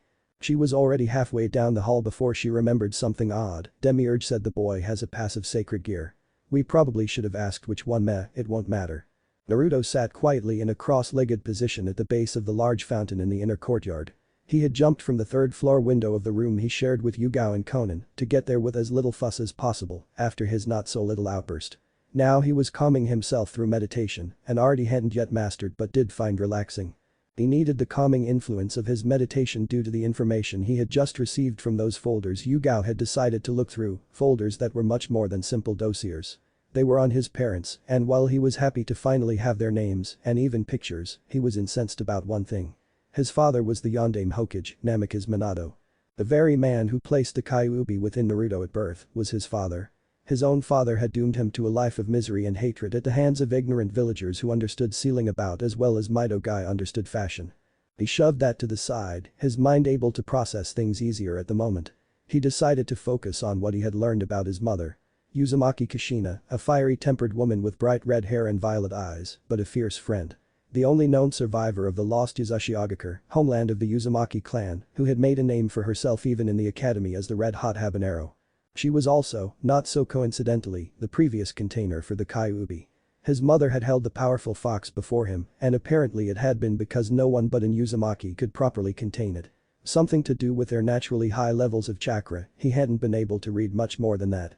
His anger at being used his entire life, even his own mother's life, by Konoha and the old Hokage, who he had considered like a grandfather, just to hold in a beast of power, became too much and had leaked out. Which had forced him to either vent it, which would probably have been a bad idea, or to find a better way of releasing the rage. Admittedly he wasn't really thinking clearly at that moment, which was yet another reason he needed to cool off. He knew, subconsciously, that he was missing something, but he also managed to figure out that he needed to calm down before he'd be able to deal with anything more. Alright, calm down, Naruto. You can deal with this, it's no worse than those assholes who tried to teach you that your name was Demon. Let's start with the objective facts, just like Jiraiya and that old toad pot taught you. First, mom was Uzumaki Kushina. She was brought to Konoha shortly before the fall of Uzashio, specifically to become the container for the Kyuubi, taking over from Senju Mido, formerly Uzumaki Mido. She was later installed into the Konoha Shinobi Academy, in the same class as a number of my own classmates' parents and Namikaze Minato, who later became the 4th Hokage. Putting him aside for the time being, once Mito passed away, Mom was pretty much left with only her distant cousin, Senju Tsunade, for a family tie. So she did what any child does, made friends. Some were of her year, some weren't. The most notable was a girl maybe a year older by the name of Uchiha Mikoto, who would later become the mother of Uchiha Itachi and Uchiha Sasuke. Put them aside as well for later contemplation. Her life was fairly normal, mostly because only a few people knew she was the Fox's prison. Though she was kidnapped sometime shortly after becoming a genin by Kumo bastards. And was rescued by Minato, which is probably what led to their eventual marriage. There wasn't much information on the time between that and my eventual birth, but it's safe to say she was involved at least partly in the Third War and was more than likely responsible for teaching Minato the seal work necessary to modify the Nidame's Hiraishin technique so it could be used with those special kunai we learned about in school. The Shina died at the age of 24, a few hours after giving birth. The suspected cause, aside from a massive hole in her body when found, was likely the post-birth removal of the Kyuubi from the seal she held it in. Still, a dying woman was capable of holding the great beast at bay long enough for the 4th to seal it away again, this time within her newborn son. That's a feat that any child can be proud of. The 4th Hokage, Namikaze Minato, died as well, also at the age of 24. The suspected cause, once again aside from the giant hole found in his torso, was likely the price of the Shiki Fuin and Haki Fuin Shiki, both of which were powered by the summoning of the Shinigami, who is said to take the soul of its summoner as payment. This in turn left the newborn Uzumaki Naruto to the fumbling incompetence of the aged and retired 3rd Hokage, Sarutobi Hiruzen. Hiruzen, in his naivety, felt that the village would see the young child as a hero and announced the successful sealing of the fox to the masses. This was an unmitigated disaster, as the raw pain of loss was still rampant among Konoha's populace, and thus began the series of events that would shape Uzumaki Naruto's early years of living torture. Naruto shook his head, wait, I'm getting off track. Can't let my anger get away from me. Or with me for that matter. Moving on. Namikaze Minato, beloved Yondaime Hokage of Konoha. Surprisingly little hard information on him. Orphan of the minor Namikaze ninja family, a supposed offshoot of the Senju. Given the hair and eye colors prevalent in the Namikaze, it's likely they split some time back and interbred with possible other clans. In either case, whether an offshoot or simply a little-known family, the Namikaze were said to have been favored by the god Susanoo and gifted with powerful storm-like chakra. Side note. Might be why the Rasengan is more destructive in my hand than it was for Iro Sennin as the only well-known Namikaze. Minato was put on a pedestal early in his career when he was acknowledged as Jiraiya's apprentice and successor of the Toad summoning contract. Past all of that there isn't much. Hero of the Third War, creator of the Rasengan, and given the credit for the Hiraishin despite his version being just a rather drastic modification of the Nidame's original technique. Yet despite the lack of information, he was heralded as Konoha's strongest Hokage and held in nearly the same amount of awe as a god. Died sealing the Kyuubi away into his infant son, along with the child's mother, leaving the boy with no defense against possible machinations. Noted as being an idealist, he most likely believed that the people of Konoha would proclaim the child as a hero and treat him as a near god. Snort. Another shake of the head, just how stupid can a person be? I know I wasn't always the sharpest kunai in the bunch, but at least I had the excuse of being taught improperly. He was simply an idealistic moron. Then again, he was taught by Jiraiya straight out of the academy, so I suppose some of Iro Sennin's personality would rub off somewhere along the line. But did it have to be an utter belief in humanity? Lesson learned, Naruto thought bitterly, Jiraiya's dream was admirable, but about as likely to happen as seeing a pink hippo with purple polka dots dancing the samba. I think I need to find my own path, though I should probably also talk to the toads, don't want to just up and vanish on them. If they ever found me again, Ma would never let me hear the end of it. But I'll need more space. Guess I'm not so pissed at Dad anymore if I can worry about Ma getting angry with me. With a firm nod, Naruto looked up and saw the two women above him gazing down with worried expressions. He just waved up at them and saw the worry replaced with relief. Standing, he placed a foot on the wall and began to walk back up to them. Perhaps one of the most useful skills, the tree walking exercise. He mused to himself, it is such an undervalued skill, but it really should have been taught in the academy. When he returned to the room, he took note of a new person. Could he call this giant ice blue beetle thing a person? He supposed he had to, considering just how much other weird shit was going on lately. He nodded in acknowledgement of the newcomer's presence. And you are? The blast of frigid air preceded a deep and slightly grating voice. Cocytus, knight of Lord Gressin Asmodi. Knight? Naruto wondered under his breath, then he just shrugged. Well, nice to meet you I guess. Indeed, the pleasure is mine, Cocytus replied formally. I wonder if you would indulge this warrior's curiosity as to what it was that angered you so much that your killing intent could be felt throughout the mansion. Naruto blinked, then sheepishly rubbed the back of his neck. Ah, sorry about that. Just a bit of information I wasn't expecting that caught me off guard. I'm good now. Oh. He slammed one hand into an open palm. I don't suppose there's a large, like enormous, area that I could borrow for a bit. Preferably out of easy sight. Out of sight. Cocytus let loose another blast of frigid air. What for? Oh, nothing much, Naruto prevaricated, waving a hand like the subject was of little importance. I just need to contact a group of friends, and some of them are rather large. Easily taller than what I've seen of this mansion, come to think of it. It's just that I don't really want to incite a possible panic. If Cocytus had eyelids he had little doubt he'd be blinking. He'd only heard of a few creatures that would easily stand taller than the Asmodi mansion, most of them were relegated to mythology. Then again, he himself was, by mythology, supposed to be one of the areas of the underworld of Greek myth, a frozen wasteland no less. 3. Given that fact, he guessed that he shouldn't be surprised that there could be others. He just hoped it wasn't the Hecatonkers. 4. He didn't want to be the one to explain why those monsters had shown up. Cocytus nodded, there is a substantial space in the mountain ravine behind the mansion. Shall I take you there? Sounds promising, said Naruto with a grin, let on. The area Cocytus led the three shinobi to was indeed large enough for Naruto's needs. The fact that it was also an enclosed valley that was owned exclusively by House Asmodi made the space practically ideal. Flipping through the required hand seals, Naruto slammed his hands into the ground. Kuchius no Jutsu. A puff of smoke later and Naruto found himself being unceremoniously smacked face first into the dirt. Standing in the place of the smoke were two small, but obviously old toads, each rather odd in appearance. One had a purple afro-like hairstyle and the other a white mohawk, and both were garbed in brown robes. The one with the mohawk also carried a staff. Well, it would be a stick to just about anyone else, but it was definitely the proper size for a staff for it. Naruto-chan. What took you so long to contact us? We were starting to get worried when we heard about Konoha, and Jiraiya-chan's name blacked out on the summoning scroll just before that. What is going on? The purple-haired toad yelled in an obviously female voice. Cocytus was starting to wish he had eyelids.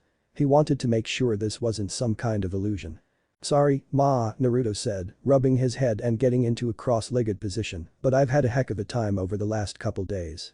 I actually summoned you both because of certain things that have happened. He spent the next few hours telling the two toads what had all happened to him, and he left nothing out. He found it rather liberating in a sense, as he had rarely unburdened himself like that as a child. By the time he was done he felt drained, and despite already being seated on the ground Yugao and Konan were propping him up on either side. So that all happened, eh? The male, Fukasaku, said sadly. That's quite the tale, Naruto-chan. Now, on to business. It's clear that you aren't harboring revenge, and this adoption by this devil sounds promising, but I get the feeling you want to ask us something else. Well, yes, the blonde admitted. I was wondering about a few things actually. First, I have to ask if the toads have any knowledge of devils. Of course we do. Shima, the female, said indignantly. All of the summoned clans are yokai, it's just that we tend to hide ourselves in pocket dimensions instead of living in a world that's easily accessible. Fukasaku facepalmed. Shima, we aren't supposed to tell anyone about that. Well, it's too late now. Shima huffed, Naruto-chan needs this, and I'm gonna give it to him. Naruto interrupted before the two could start in on one of their infamous lovers' quarrels. What about this ritual? Could it invalidate my summoning contract with you? Both of the toads blinked rapidly, looked at each other, then back and shrugged, saying together, I don't know. That's unhelpful, Naruto groused. Ow. Fukasaku retracted his staff from the boy's head. We don't know, Naruto-chan, because I don't think it's ever happened before that a summoner became a devil. Though I'll say this, the House of Asmodi has an excellent reputation. Really? Oh my, yes, Shima said, especially the last head. He really carved a name out for himself. Okay, moving on, would it be permissible for Yugao and Konan to sign the toad contract as holders for the children? Naruto asked. He may lose the contract or not, but this way his children could still have something of him. Both of the toads shrugged. I don't see why not, Fukasaku stated. Shima patted Naruto on the cheek, we should get going, Naruto-chan. Just know that, whatever choice you make, you have the support of the toads of Mamboku. The two toads disappeared as they came, in a puff of smoke. Naruto took a few moments to gather himself and then summoned Gamma, the holder of the toad contract. He taught the two women how to sign it, then they practiced it for a little while so they could make sure they had it down correctly. He also called in his personal summon and friend, Gamakichi, son of the current Toad boss, and gave the Toad a short rundown on everything, wondering all the while why didn't I just bring him here with the elders? Making their way back to the mansion, Naruto's mind was clear. He had made his choice, and the support of the Toads was an important part of his decision. He was going to accept Gressen's offer, but he had a couple small revisions he wanted to make. 3 days after his talk with the Toad elders, Naruto sat in the center of a large circle that was lit up with a golden light, stripped to the waist. His back and torso were covered in intricate markings glowing with the same golden radiance. Outside the circle sat Gressen Asmodi on a plush throne-like chair, a single vial of dark blood in his hands, chanting in a voice much stronger than what Naruto had heard so far. The incantation reached a peak. The vial of blood became incandescent. The circle rippled, peeling off the floor of the ritual chamber, and began to spin wildly around Naruto. The vial shattered. The blood shot over to Naruto, entering his skin. The circle closed in, the glyphs on Naruto's body glowing brighter by the moment. A soundless explosion. The room fell dark, save for 2 sets of glowing eyes. One of them the vivid purple of Gressen Asmodi. The other set of eyes were glowing silver flecked blue. 5. Welcome to your new life, my son. An enormous explosion rocked the landscape of the hidden valley behind the Asmodi mansion. A cloud of smoke streaming up from the center of a nearly 30-meter area indicated just how much combusted. And standing some 50 feet from the outermost edge were Naruto and Albedo, he with a raised eyebrow and a wry expression, she with a dumbfounded look. That shouldn't be possible, Albedo muttered softly, Fireball is the first defensive spell any devil learns, and it's never this destructive. Especially on the first try. I told you, didn't I? Naruto asked, his wry expression never changing by so much as a hair, I am incapable of the concept small. The woman shook herself slightly and answered in an odd voice, this goes beyond what I expected. Your affinity for destruction is enormous. You know, as my teacher in the arts of devil magic, I expected a bit more in the way of acceptance for destruction. She snorted, which seemed very out of character for her, the fireball spell is very similar to your world's Hidodama no Jutsu. It is simply not designed to cause this. Naruto raised an eyebrow, I'd ask how you know about some of my world's techniques, but I figure you probably read through, or watched, something from there to give you an idea. The Malachite sisters were very thorough in their reports during their stay in your world, Albedo explained primly, I simply had to read through those reports, and your time adjusting to your new devil body gave me ample opportunity. Plus the extra time that the doctors took to confirm your connection to Gressen-sama. Ah, that would make sense. Naruto noted calmly. He had taken nearly a week to get the feel of his new body, the differences were rather astounding honestly. The natural increases to his physical limits were offsetting, so he had to retrain his mind to get used to it all. He was also trying to get used to more aggressive hormones, but thankfully he had a great deal of control in that area. Apparently that was one of the major differences between the ritual Gressen used and the evil pieces he had been briefly told about, the pieces would automatically reformat the brain, so it could understand the fundamental changes that had occurred and deal with them. Naruto looked forward to getting his own evil piece set. The chance to create a group of people to fight by his side through thick and thin was practically a dream come true. Sure he'd had comrades in the Konoha Shinobi Corps, but he could rarely feel any real connection with them. Though he'd admit that the first thing he did when he felt comfortable enough was to see if he still had access to chakra. It was possible, considering he left his mother's blood in place, and his euphoria at being proven correct was incredibly high. He had then immediately tried the summoning for the toads, calling his old friend Gamakichi. When the large orange toad appeared, Naruto's joy couldn't be contained. He then told Gamakichi his choice and what had taken so long. The visit lasted for a fair amount of time before the toad had to return, promising to tell everyone in the toad's realm what happened. A shaft of underworld sunlight cut through the smoke and straight into his eyes, causing him to wince heavily. There were 2 more things he was still getting used to.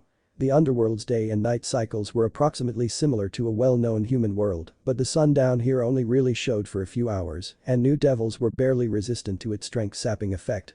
The fact he was still getting used to his new eyes wasn't helping him either. He had opted against waiting to get a new eye for his right socket before the ritual, as there had been one in that jar of murky liquid. Actually, there had been 2 eyes in that liquid.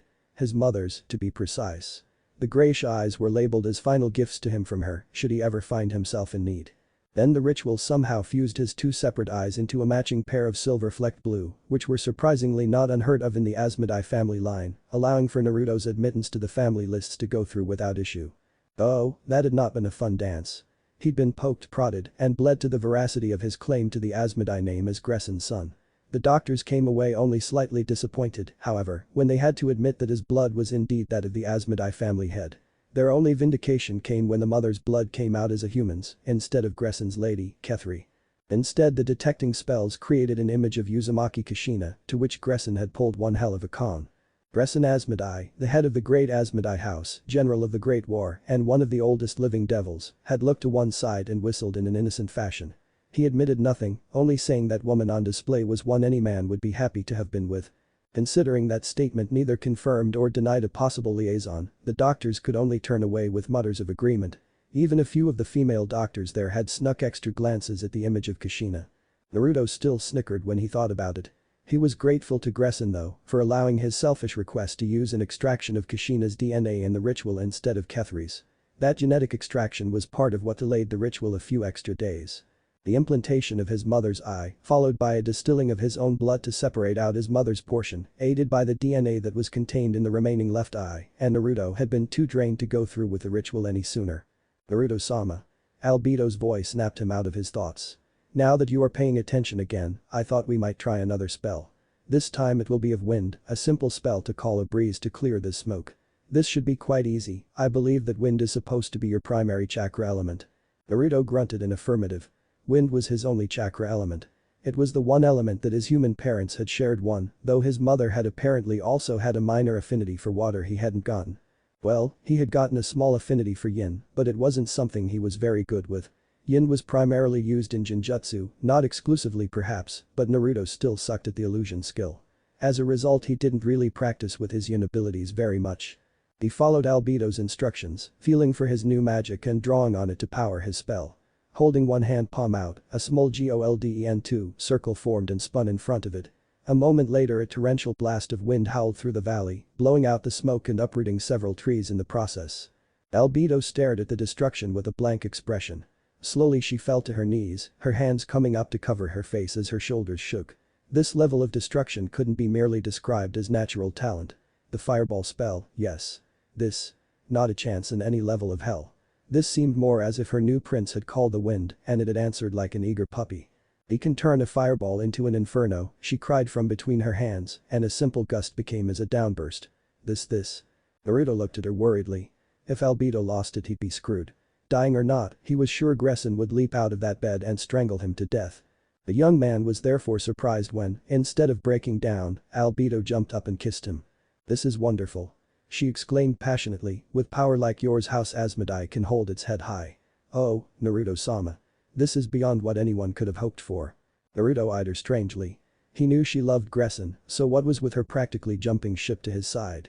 If it weren't for the fact that she was still clothed, he'd almost expect her to be in heat like a bitch. 3. He shrugged internally, if she wanted him to have sex with her, he probably would just because she was incredibly hot. Damn teenage devil hormones. Unfortunately, at least in his libido's opinion, this was not the case. Albedo pulled away and stood demure once more, her voice again taking on an instructing tone. However, simply because you have power to spare does not mean our lesson is done for the day. I want to make sure you can make them subtle, scale them back down to their original levels. Naruto winced. Control was something he'd always had problems with. I don't suppose there are control exercises for magic like there are for chakra? He asked hopefully. Of course, Naruto-sama, Albedo replied with a beatific smile, it's called repetition, and practice makes perfect. Practice makes permanent, more like, he grumbled. Yet at her glare he started trying to siphon less power from his core, focusing on the fireball spell, as it had caused the least amount of destruction of the two. He focused on the feeling of power, mentally compared it to his first attempt, and judged it to be too much. In a burst of creativity, Naruto decided to try something. His hand came up, the circle lit into existence, and a volley of small balls of flame shot forth, each one impacting the targeted tree trunk in rapid succession. Grinning, he turned to see another dumbfounded expression on his teacher's lovely face. Kaiten. Hasenka, magic style. Albedo sighed, rubbing the bridge of her nose. How did you manage that? He shrugged, I measured the amount of power as too much, again, but I remembered one of my former teammates' techniques from our Chunin exam and figured I could easily stagger the released power instead of one giant conflagration. Albedo could feel the headache forming. She had read the reports from the Malachite sisters 3 times over, but she had given little credence to the stories of Naruto's magnetism for on-the-fly tactics. Now she had first-hand experience and knew she owed the twins something of an apology. Perhaps she could talk Naruto-sama into giving them a small bonus. I'm not getting paid enough for this. Naruto raised an eyebrow. You get paid. No. She shook her head, that's the problem right now. He laughed. Naruto looked around his current setting, which honestly seemed to come out of a B-rate horror flick for a mad scientist's lab. It had nothing on one of Orochimaru's labs, but nowhere else would ever be that level of creepy for him. He was seated on a tall stool across from a frumpy-looking older devil, whose eyes seemed to look right through him. The man reminded him of an older Shikamaru really. The lazy attitude, but sharp mind behind that, and generally accepting air. This man was an annoying combination of relaxing and off-putting. Ajuka Beelzebub, current holder of the Beelzebub position of the devil hierarchy and the brain behind the evil P system.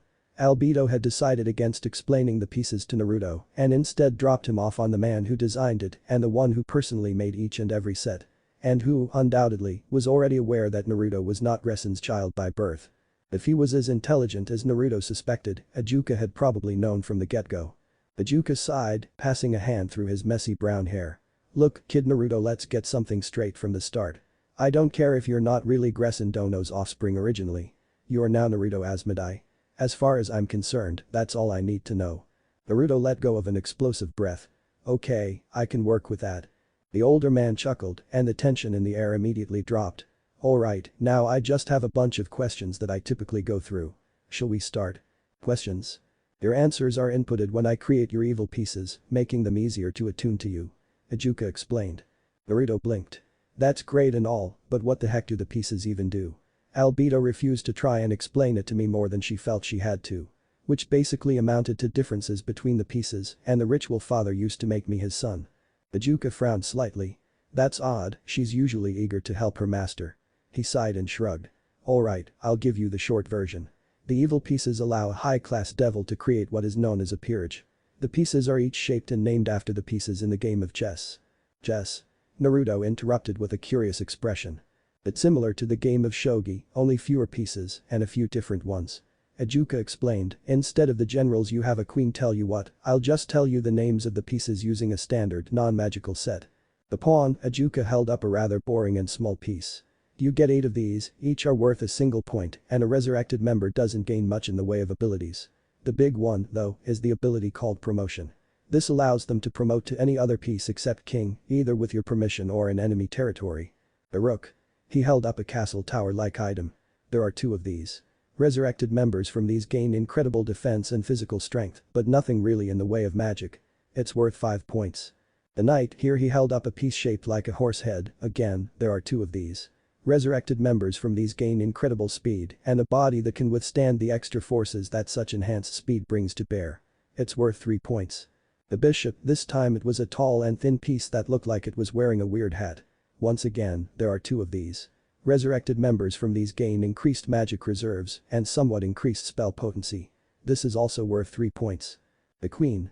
A piece that was slim with a small crown, aside from your king, this is often seen as the most important piece.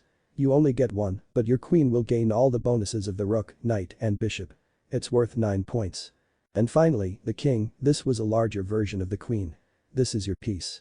It doesn't do much, acting more as a bonding agent and imprinter. This piece is, simply put, a template, something from which the other pieces draw strength and purpose. If the king is too weak, then it's fully possible for dissension to occur and one of your members could potentially target you for assassination. Now, I'm not saying this is common, Ajuka continued with his hand raised to forestall any questions. I'm saying it's possible. After all, not every devil is as warm-hearted as the Gremory family or as just inclined as your own Asmodi. There are times when a king has had to force a member's cooperation through the use of the old deal. If I win, you fall in line. Naruto nodded. That was something he could understand, vaguely. It was similar to the military structure of Konoha, where the stronger and more experienced you were, the better chances you had of being promoted. Hell, he'd heard that the Inyazuka clan had dealt with internal problems like that, with duels and whatnot. It was very much like saying the strong rule and the weak submit. Old-fashioned, but not without its merits. Ajuka rubbed his hands together, now, about those questions of mine. Upon his return to the Asmodi mansion with a small box under his arm, Naruto was informed by Sebas that he had a couple visitors waiting for him in the main reception room. When he asked who would be visiting at that hour, it was quite late by that point, Sebas replied with 5 words. Lucifer-sama and the Gremory family. So Naruto hurried to greet his long-waiting guests, who had been waiting for almost the same length of time as he had been stuck dealing with Ajuka. The man had had more than a few questions, and Naruto had spent a great deal of his time there wondering about the possible relevance most of them had. Entering the room where his guests were, Naruto was greeted by the sight of two men, one in robes and the other in a white suit, obviously related if their matching hair and eye colors were any indication, one lovely brunette woman and a napping young retarded girl. If he didn't know better he'd have assumed the two men were brothers instead of father and son, though the son had been forced to renounce his family name when he took up the position of Lucifer. On the other hand, the woman was obviously supposed to be the mother of said son and presumably the girl child as well. Clearing his throat gently, Naruto caught the three older devils' attention. Lucifer-sama, Lord and Lady Gremory. I do apologize for the wait. Had I known of your desire to visit I would have been here to receive you. The red-haired man in long robes held up a hand to stop Naruto and the young blonde tilted his head in question. I assure you, Naruto Asmodi, that we have a very good reason for being here without that very warning and why we were willing to wait as well. The brunette spoke next, keeping her voice low so as to not disturb the child. What my son is trying to say is that the Gremory have come to you for help. Naruto blinked, then took a seat in one of the many comfortable chairs in the room. My help? With what, exactly? I am sorry to say that I'm rather new to position as an heir to a devil house. The man in the suit nodded, we are aware of that, of course. However, there are few we could discuss this with and fewer we feel we could trust with it. You see, it concerns our daughter here. Gerard Gremory 4, you would do well to not insinuate that this is any Aria's fault. Venelana scolded quietly. The man winced, yes dear. I didn't mean it like that at all, of course. He ran a slightly shaking hand through his hair, I know it's partly my fault and none of it falls on Ria's. I'm just frustrated with the whole situation and Ria's refusal. Not to interrupt, but can we get back to why you think I can help you? Naruto asked, a little bit of annoyance in his voice. The married couple had the grace to look sheepish. Venelana opened her mouth to answer but was interrupted by a soft voice. Mama, can we go home yet? I'm bored and Naruto-sama isn't here. Young Ria's decided to wake up, rubbing one eye cutely as she struggled to sit up. Naruto couldn't help the chuckle that formed at the sight and the obvious innocence of the child. Well, he called her a child, but he wasn't more than 14 himself and she looked to be about 9 or 10 years of age, though he could easily tell she would be a real beauty in just a few more years. His quiet laugh drew her attention and her eyes widened when they saw him. Ria's immediately shot up and over to Naruto, hugging his waist tightly. Save me. Naruto blinked, his arms unconsciously wrapping the girl in a hug. He sat there for a minute or two and finally said the only thing his mind could clearly think of. Say what? Several minutes and a long explanation later, Naruto was rubbing his temples to try and rid himself of a headache. Sighing, he turned to the closed doors. Sebas. Could you see if father is able to join us for a little while? I know he's getting weaker, but I don't believe this is something I should do without his knowledge or approval. The door cracked open slightly, I will ask, Naruto-sama. The door closed again, and the sound of quiet footsteps could be heard. With a sigh, Naruto sank into the back of his chair. I apologize, Lady Gremory, but as I said earlier, I am still getting used to my position, and while I'm fairly certain I can do as you ask of me, I feel the need for a more practiced mind to advise me. Venelana blinked once, why apologize to me alone? There are 4 of us here. The blonde chuckled weakly, yes, but no one cares about the men, while Ria's is a young girl once again napping.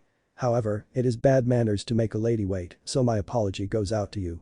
I'm Surzich's Lucifer, leader of the 4 Mayu, and yet this boy says candidly, to my face no less, that no one cares about me. The man's sweat dropped while seemingly addressing a wall.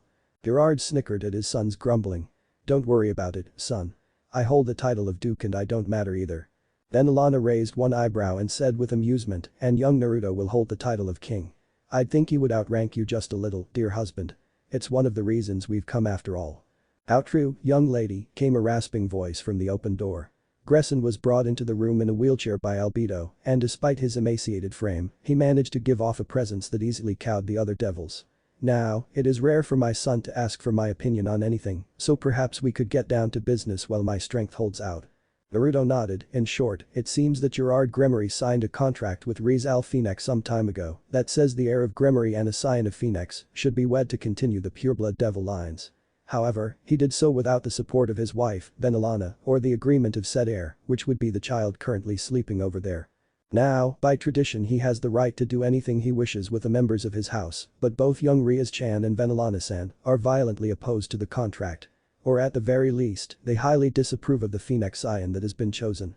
Gresson sighed and tiredly rubbed his brow with one hand. And? I see that there is obviously a problem, but as you said it is Lord Gremory's right by tradition to do as he wishes with his house. What could they possibly need from us? Certainly it is not too late to cancel the contract in favor of another. Gremory holds the rank of Duke after all, while Phoenix is merely a marquis. He has the ability. Ah, yes, about that Gerard broke in awkwardly. The contract has stood now for nearly 2 centuries, since the end of the civil war between the devil factions, and while I'm quite certain we were incredibly drunk, the contract has some injudicious terms that make breaking it a very large issue. The old devil turned his attention to him. Such as. The Gremory Lord gulped nervously, the destruction of the house that breaks the contract. Members of House Asmodi as one blinked rapidly, then facepalmed. Dragging his hand slowly down his face so he could see through his fingers, Gresson's voice resonated incredulity. You put the very existence of your house on the line. Gerard grimaced, not my proudest moment, I will admit. Naruto snorted, no shit. Even growing up among the humans I can barely recall anything quite that stupid. Then Alana raised an eyebrow and filed that information away for a later time. So the young prince was raised among humankind. That was interesting indeed. Fortunately for Naruto, she seemed to be the only one to take note of his statement in any way, but depressing as both Surziches and Gerard dropped their heads in shame. Son, Gresson's warning tone told the young man that he was approaching disrespect. Naruto had already experienced the punishment for too much disrespect once. He shuddered at the memory. Never again. My apologies, father. Lord Gremory. Said Naruto with a small bow of his head to the 2 devils. Too bad for the older devils, they didn't see Naruto's brief smirk. Gresson nodded in acceptance. Now, what do the Gremory propose that requires my possible permission? Ah, Naruto rubbed the back of his neck while smiling a little nervously, they want me to take Rias into my peerage. While she would remain a Gremory in name, it would remove her from the position of heir, as it effectively removes her from the Gremory house and Lord Gremory's authority. The elder devil blinked, then threw his head back in a loud barking laugh. Oh. That's a clever little scheme. Yes, that is one aspect of the evil peace system that very few have even considered, and they don't dare change. If they did change it, it could potentially give one house power over another through an heir. Gresson sobered quickly though. However, this move would position House Asmodi between Gremory and Phoenix, forcing us to deal with the situation. Do you understand, Gerard Gremory? You will be placing the future of your house in the hands of my inexperienced son. Lord Gremory swallowed heavily and nodded. I understand, Lord Gresson, but I have little choice. My wife is unhappy with me, and as a widower, I'm certain you can understand how bad that can be for my health. A small chuckle escaped Gresson at the poor joke. Indeed. A happy wife means a happy life as they say. He paused for a few minutes to consider all the angles, the possible benefits, as well as the potential consequences. Certainly this would put the Gremory in his son's debt and would most likely cause them to support Naruto in a great many things. This alone would be invaluable, but then there was the possible fallout with the Phoenix family, which could breed aggression or outright hatred for Asmodi's interference. Gresson coughed, his lip staining with a small amount of blood which Albedo quickly wiped away. If we do this for you, what are you willing to give us as thanks? Gerard grimaced as if he had swallowed a lemon. He knew this was coming. While he was giving up his daughter, his heir, it was still a request on the behalf of the Gremory. As a result, should the Asmodi agree, the Gremory would owe them some form of compensation that the Asmodi could choose. Who cares about that, father? Naruto interrupted the now tense atmosphere, sure, we could ask for more, but really, they'll be giving up their child. Even though they'll be able to visit, this will be Rias-chan's new home. Besides, he grinned widely, I think if we can help them, then we should. Gresson frowned, then why ask my opinion or permission? I wasn't, not really. That was more for Seba's benefit than mine, Naruto admitted with an insolent shrug. This was more to inform you of the situation and maybe get some ideas as to what I'd be getting into. Honestly, I was going to accept the request no matter what you said, but your approval would have been a nice bonus. The old man sighed theatrically and gazed mournfully at the stunned Lord Gremory. You see what I have to put up with? Incorrigible, that's what this boy is. Gresson started chuckling, though in this case I am inclined to agree with him. We will, of course, aid our ancient friends of the Gremory. Little Rias shall join my son's peerage. Surziches, standing to one side of the room during all of this, began laughing. These two. If I didn't know better I'd think that young Naruto really was Gresson Dono's true son.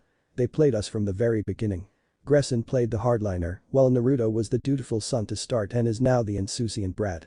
I wonder how they were so in sync like that. Gresson's amused expression caught Surzich's eye and one eyelid slowly slid down in an unmistakable wink. So the old codger knows I know, huh?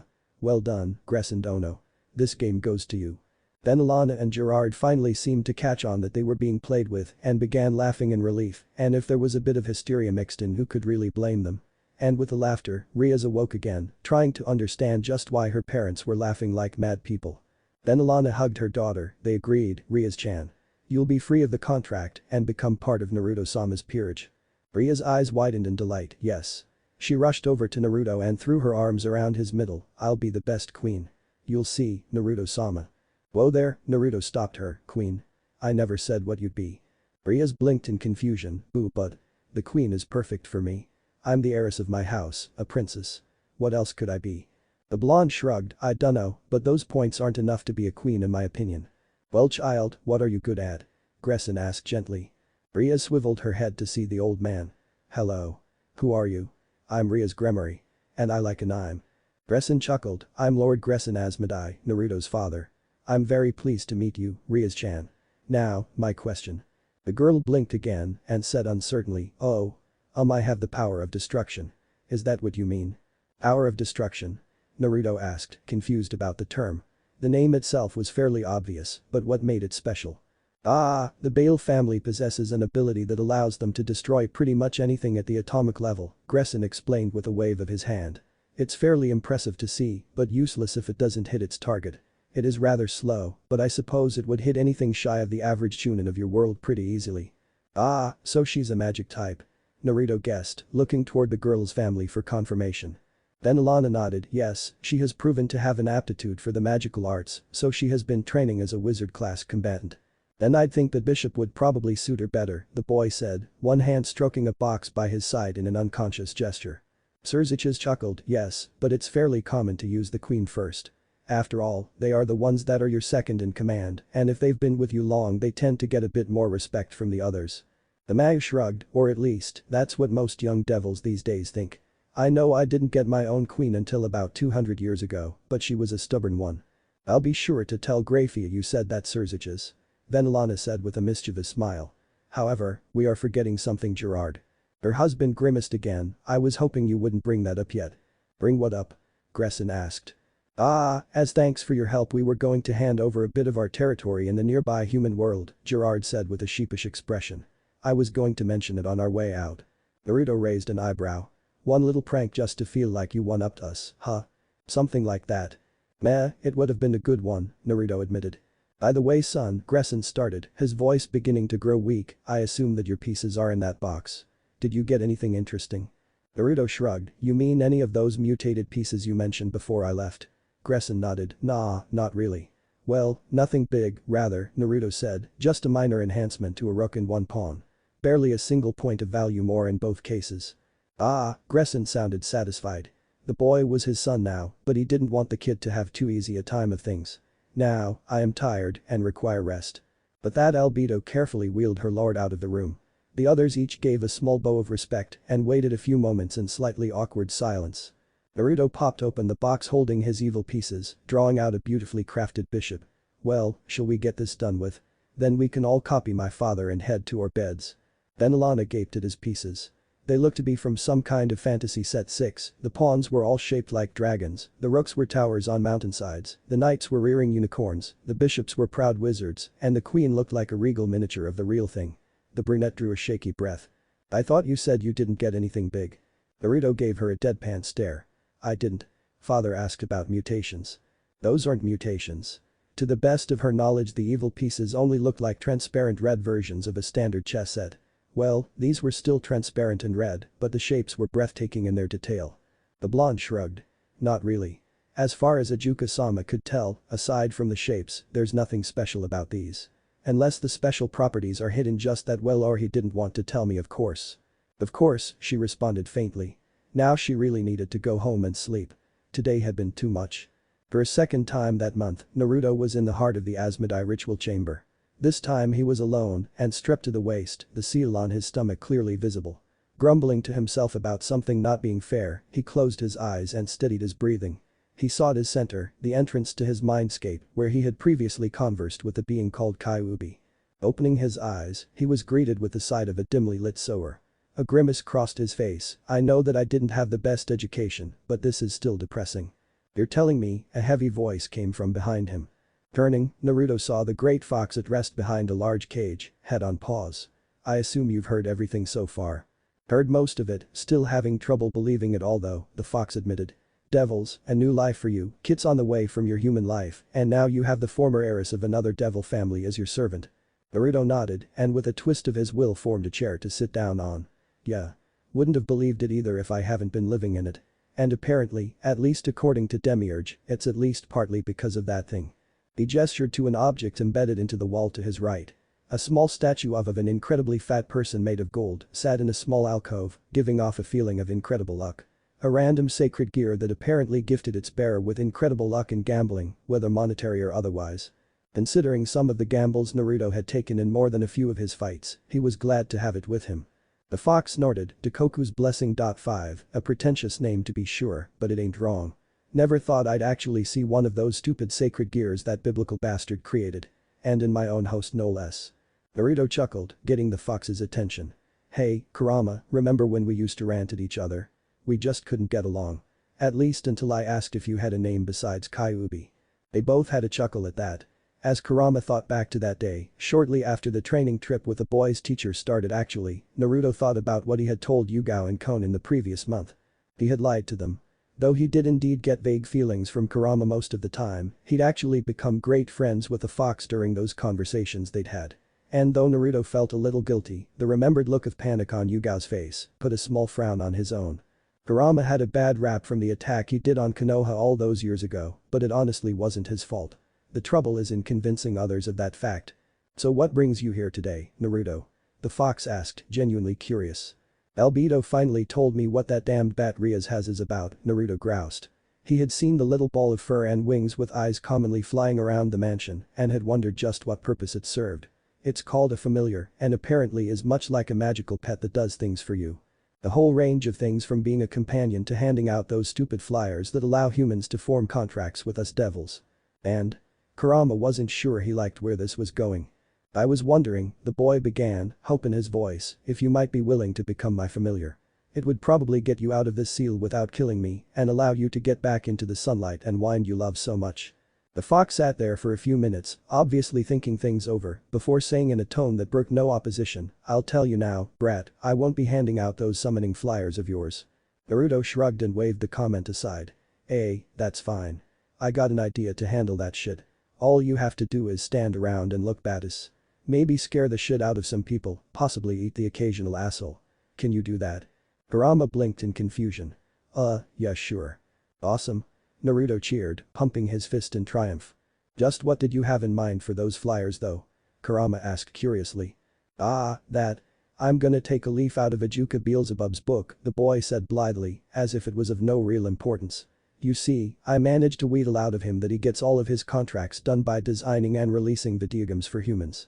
Each of them has a user agreement that is actually a pretty long-winded version of the general contracts people sign for a completed job. Yeah, heard that. So, I figure if he can do that with games, why can't I do that with books?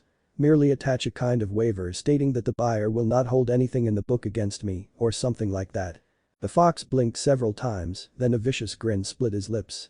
Naruto, it's times like this that make me proud to have you as my vessel. Naruto buffed his nails on his chest in a joking display of arrogance. Why thank you, I do try when I feel like it. The two of them held their respective poses for a moment, then convulsed into laughter together. Finally Naruto pulled himself back up into a sitting position, wiping his eyes clear. Shaking his head he had to wonder what kind of unholy terror he was about to unleash upon the underworld.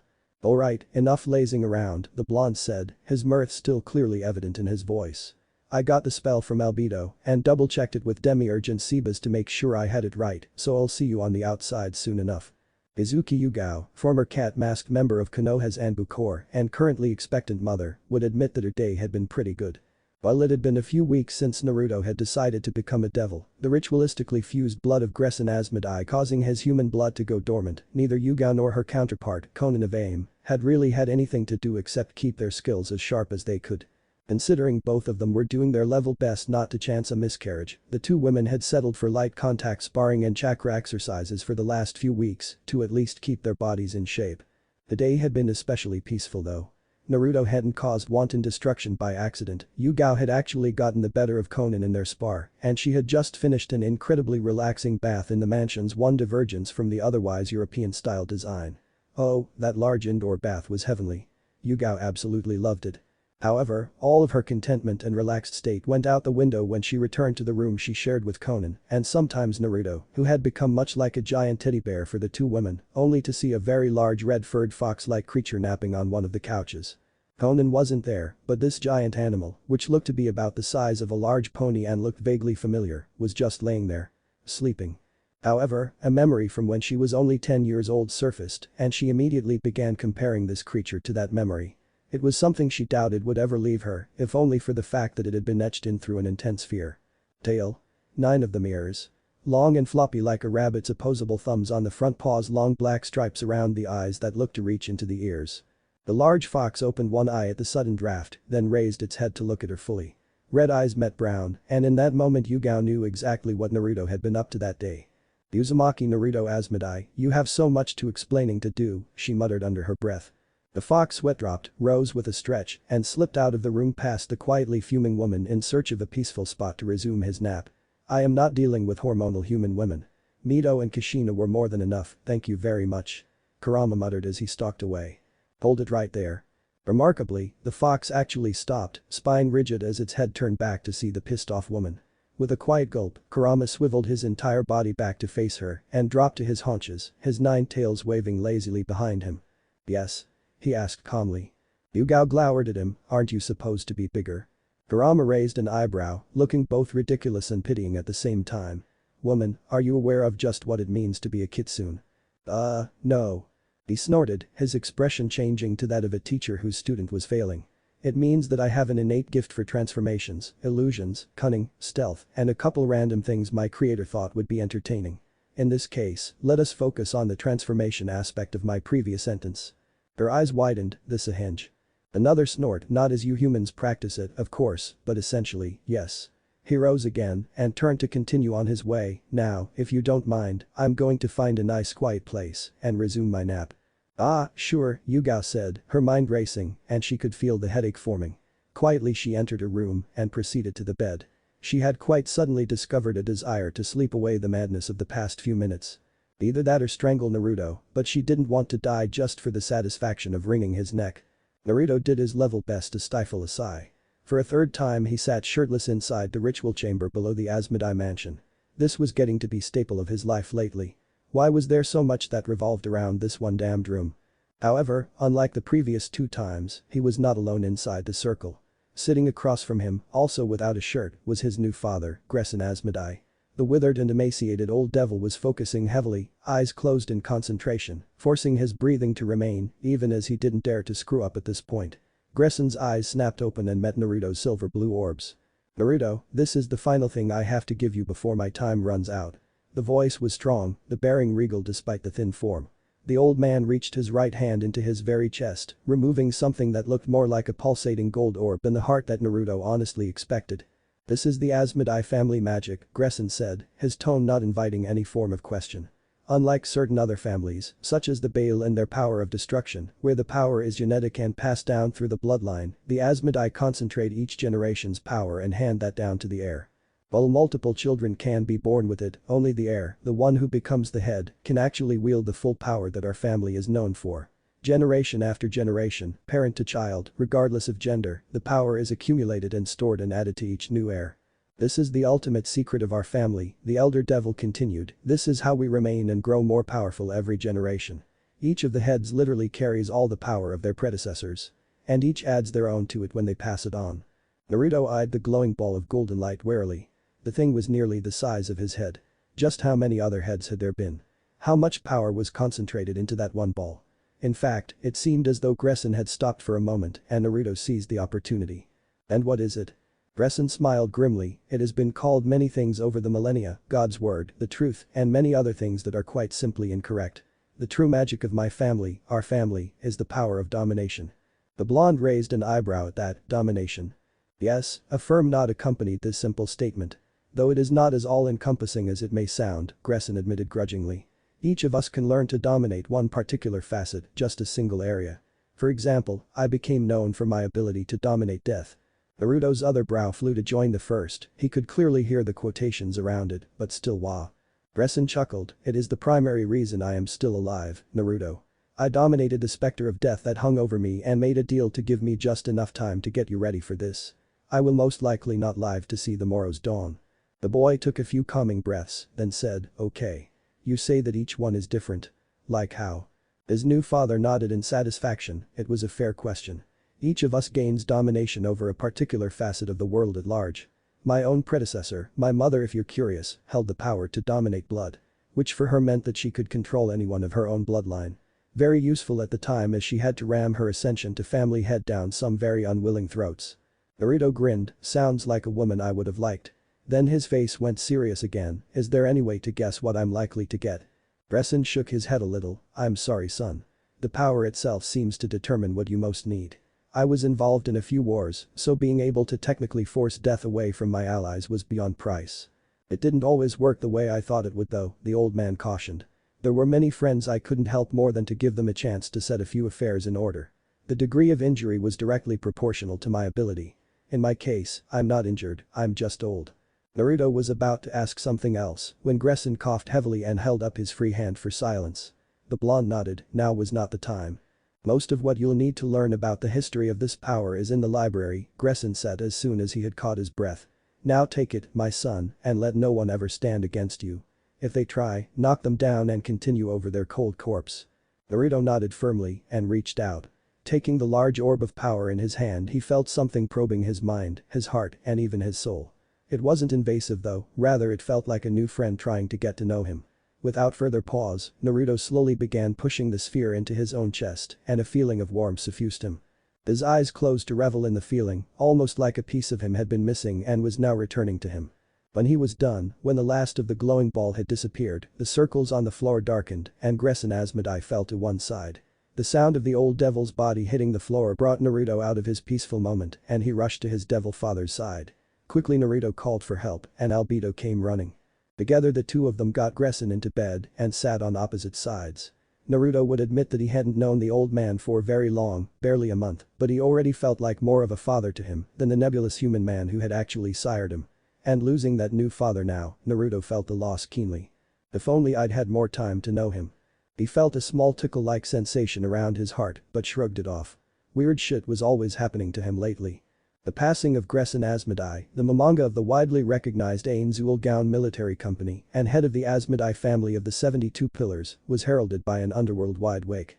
The entirety of the devil, demon, and many other races that formed the underworld's community bent their heads in respect to the death of a man whose reputation reached even into the heavens. However, despite the width of his fame, many were surprised when heaven actually sent a representative to the 24-hour memorial time. In point of fact, heaven sent 3 representatives. Archangel Michael, Archangel Gabriel, and Archangel Uriel. Each were resplendent in the white robes that declared them to any with the slightest brain as 3 of God's most powerful and trusted people. Each set of robes trimmed in what was pretty much known as their individual colors, Michael's gold, Gabriel's silver, and Uriel's sky blue. They even had the decency to mute their natural auras of divine grace so as to not cause the devils in their vicinity any undue problems. At the end of the wake, when the time came for speeches of remembrance, the 4 Mau, leaders of the devils, stood and each spoke.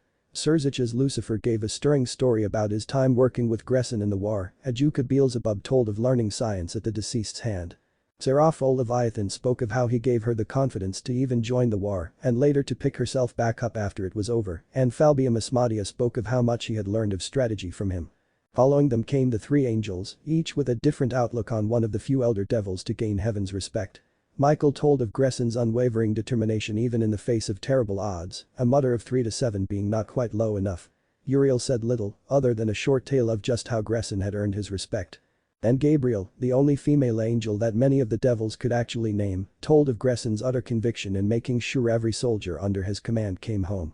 It was during Gabriel's story that Naruto recalled something about her being the angel of death, the final escort of the dead to their resting place. He wasn't sure if that was quite true, but for the sake of his late adoptive father, he could hope that she had been the one to lead him to wherever he went. The long blonde locks of platinum gold, the large and soft blue eyes, and a body that put even Albedo and Seraphol to shame, that was some very fine eye candy. Man, he tapped that given even half a. Damn teenage hormones. When it was finally Naruto's turn, as Grieving's recognized heir he had to speak and Albedo had insisted that he do a kind of eulogy. As many of you know, I was found by my father barely more than a month ago, he started. I'll admit that while I didn't know Lord Gresson for long, I'm certain I knew him well. Certainly I liked him a great deal better than the man who raised me, but what can you expect of a human who knows you aren't his? A few scattered chuckles met that statement. It wasn't really a secret that Naruto had been raised by humans, most found it more surprising how well he was fitting in with his new position. It threw enough of the parliament for a loop that he managed to get his position as Gresson's heir through all the proper channels without issue. Like I said, I didn't know Lord Gresson Asmodi for long, Naruto continued, his voice strong, but I feel as though I knew my father Gresson all my life. He lived as he felt was right for him, walking the way he talked you could say. It certainly showed in the way he took in so many after the wars, in how he comported himself in his daily life, and finally how he stoically looked death in the eye and told it to take a hike until he felt I was ready to continue leading the Asmodi name. He paused for a moment, idly noting that he had absolutely everyone's attention. This is not a time of lamentation, this is a time of remembrance. I for one will always remember my father's strong will and the convictions upon which he built his very way of life. The underworld has lost a great man, the heavens have lost a worthy opponent, but I have lost a father. Gresson Asmodi meant many things to many people, and while he will be missed, he will not be forgotten. And while I have lost a father, he left me a family and the members of his house and peerage. My father is dead, but my brothers and sisters, and I myself, still live. We will continue his legacy, we will not allow ourselves to fall by the wayside, and we will never leave behind the justice that our house has always stood for. Naruto looked at the open coffin containing the body of his deceased devil parent and snapped a crisp military salute, followed shortly by every other man and woman who ever served alongside her against Gresson. So I say, Gresson Momonga Asmodi, wherever your spirit is gone, you may rest in peace as your will lives on. After Gresson had been entombed in the Asmodi family crypt, Naruto found himself surrounded by the three archangels, along with the three male Mao. Thankfully he wasn't alone as Albedo, Cocytus and Rias found their way to his side as silent support. Though Cocytus could be described as intimidating under most circumstances, his posture of an obvious guard put the angels and Mao at relative ease. Surzicha swirled a bit of wine in a glass. He hated funerals, but the after-parties for the remembrance of the deceased's life were always rather interesting. So many little nuances that never popped up in other conversations could be viewed in these rare times of shared humor. And he meant humor, because the stories that came out during these remembrances were inevitably some of the most hilarious events. I wonder, young Asmodi, Michael was saying, catching the other's attention, have you discovered your own particular brand of your family's magic yet? I find myself quite curious. Naruto shook his head with a grin, not yet, I'm afraid, Michael-sama.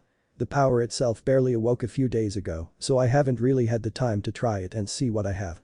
Gabriel giggled, a glass of orange juice in her hand. Awoke. Come now, all of us here are aware of how the Asmodi magic is passed along. The blonde boy grinned, you may be, Gabriel-chan, but the others listening in are not. He indicated people beyond their group shamelessly leaning ear in their direction, so to keep the family secret, I'm sticking with awoke. The blonde angel giggled again, oh. Chan is it? You really were raised by the Japanese then? Your name is certainly Japanese enough. Though who would name their child after a ramen ingredient? Naruto shrugged a little, close enough. And it's maelstrom not fish cake. Uriel raised a brow, then gave his own grin. Close enough. Then you were raised in another world that has Japanese roots. The teen laughed, as expected of you, Uriel-sama. Got it right on the first try. Indeed, the world I was raised in has roots and traditions very similar to that of this Japan I have heard about. Uriel smiled with a twinkle in his eye, perhaps you'd care to go into some detail at a later time. I'm always interested in learning about other worlds. Naruto shrugged again, I don't see why not. Just because I can't go back, it doesn't mean I can't tell you about it. Make an appointment with Albedo and be sure to leave a fair amount of time. There's a lot of information. Uriel raised an eyebrow, and why would you be unable to go back? The teen blonde grimaced, it's all connected. I'll just say it again, make an appointment. 1. I'll do that. I wasn't aware that you'd started your peerage already, Naruto Dono, Falbium said, interrupting the flow of the angels. Took in Albedo and Cocytus did you? And the young heiress of Gremory. Quite the collection start. Naruto shook his head and gestured to Albedo, who spoke up. I'm afraid you're mistaken, Falbium-sama. Neither myself nor Cocytus have joined Naruto-sama's peerage. Oh? The Mao asked lightly, then young Rias is his queen. I'm Naruto-sama's bishop. Ria said proudly, her hands going to her hips and her head tilting imperiously. That's unusual, Ajuka quipped, normally the first piece used is the queen. Naruto grinned, I never was a fan of following the grain. Though I'll admit to making certain exceptions. What about the situation with the Gremory and Phoenix? Uriel asked. Almost everyone knew about the standing contract between the two devil families, and he was curious as to how Naruto had resolved it enough to take the girl in. I have an appointment with Lord Phoenix next week to discuss that very topic. I'll deal with it then. Another shrug, I'll probably have to step on more than a few toes in the process though. With a round of chuckles the talks moved on to the appropriate stories to remember Gresson, and Naruto found himself enthralled by them. He knew Gresson had done a lot, but now he was finally getting to hear about it. The day following Gresson's funeral found Naruto in a reinforced practice room, designed specifically for the use of the asmodi power of domination.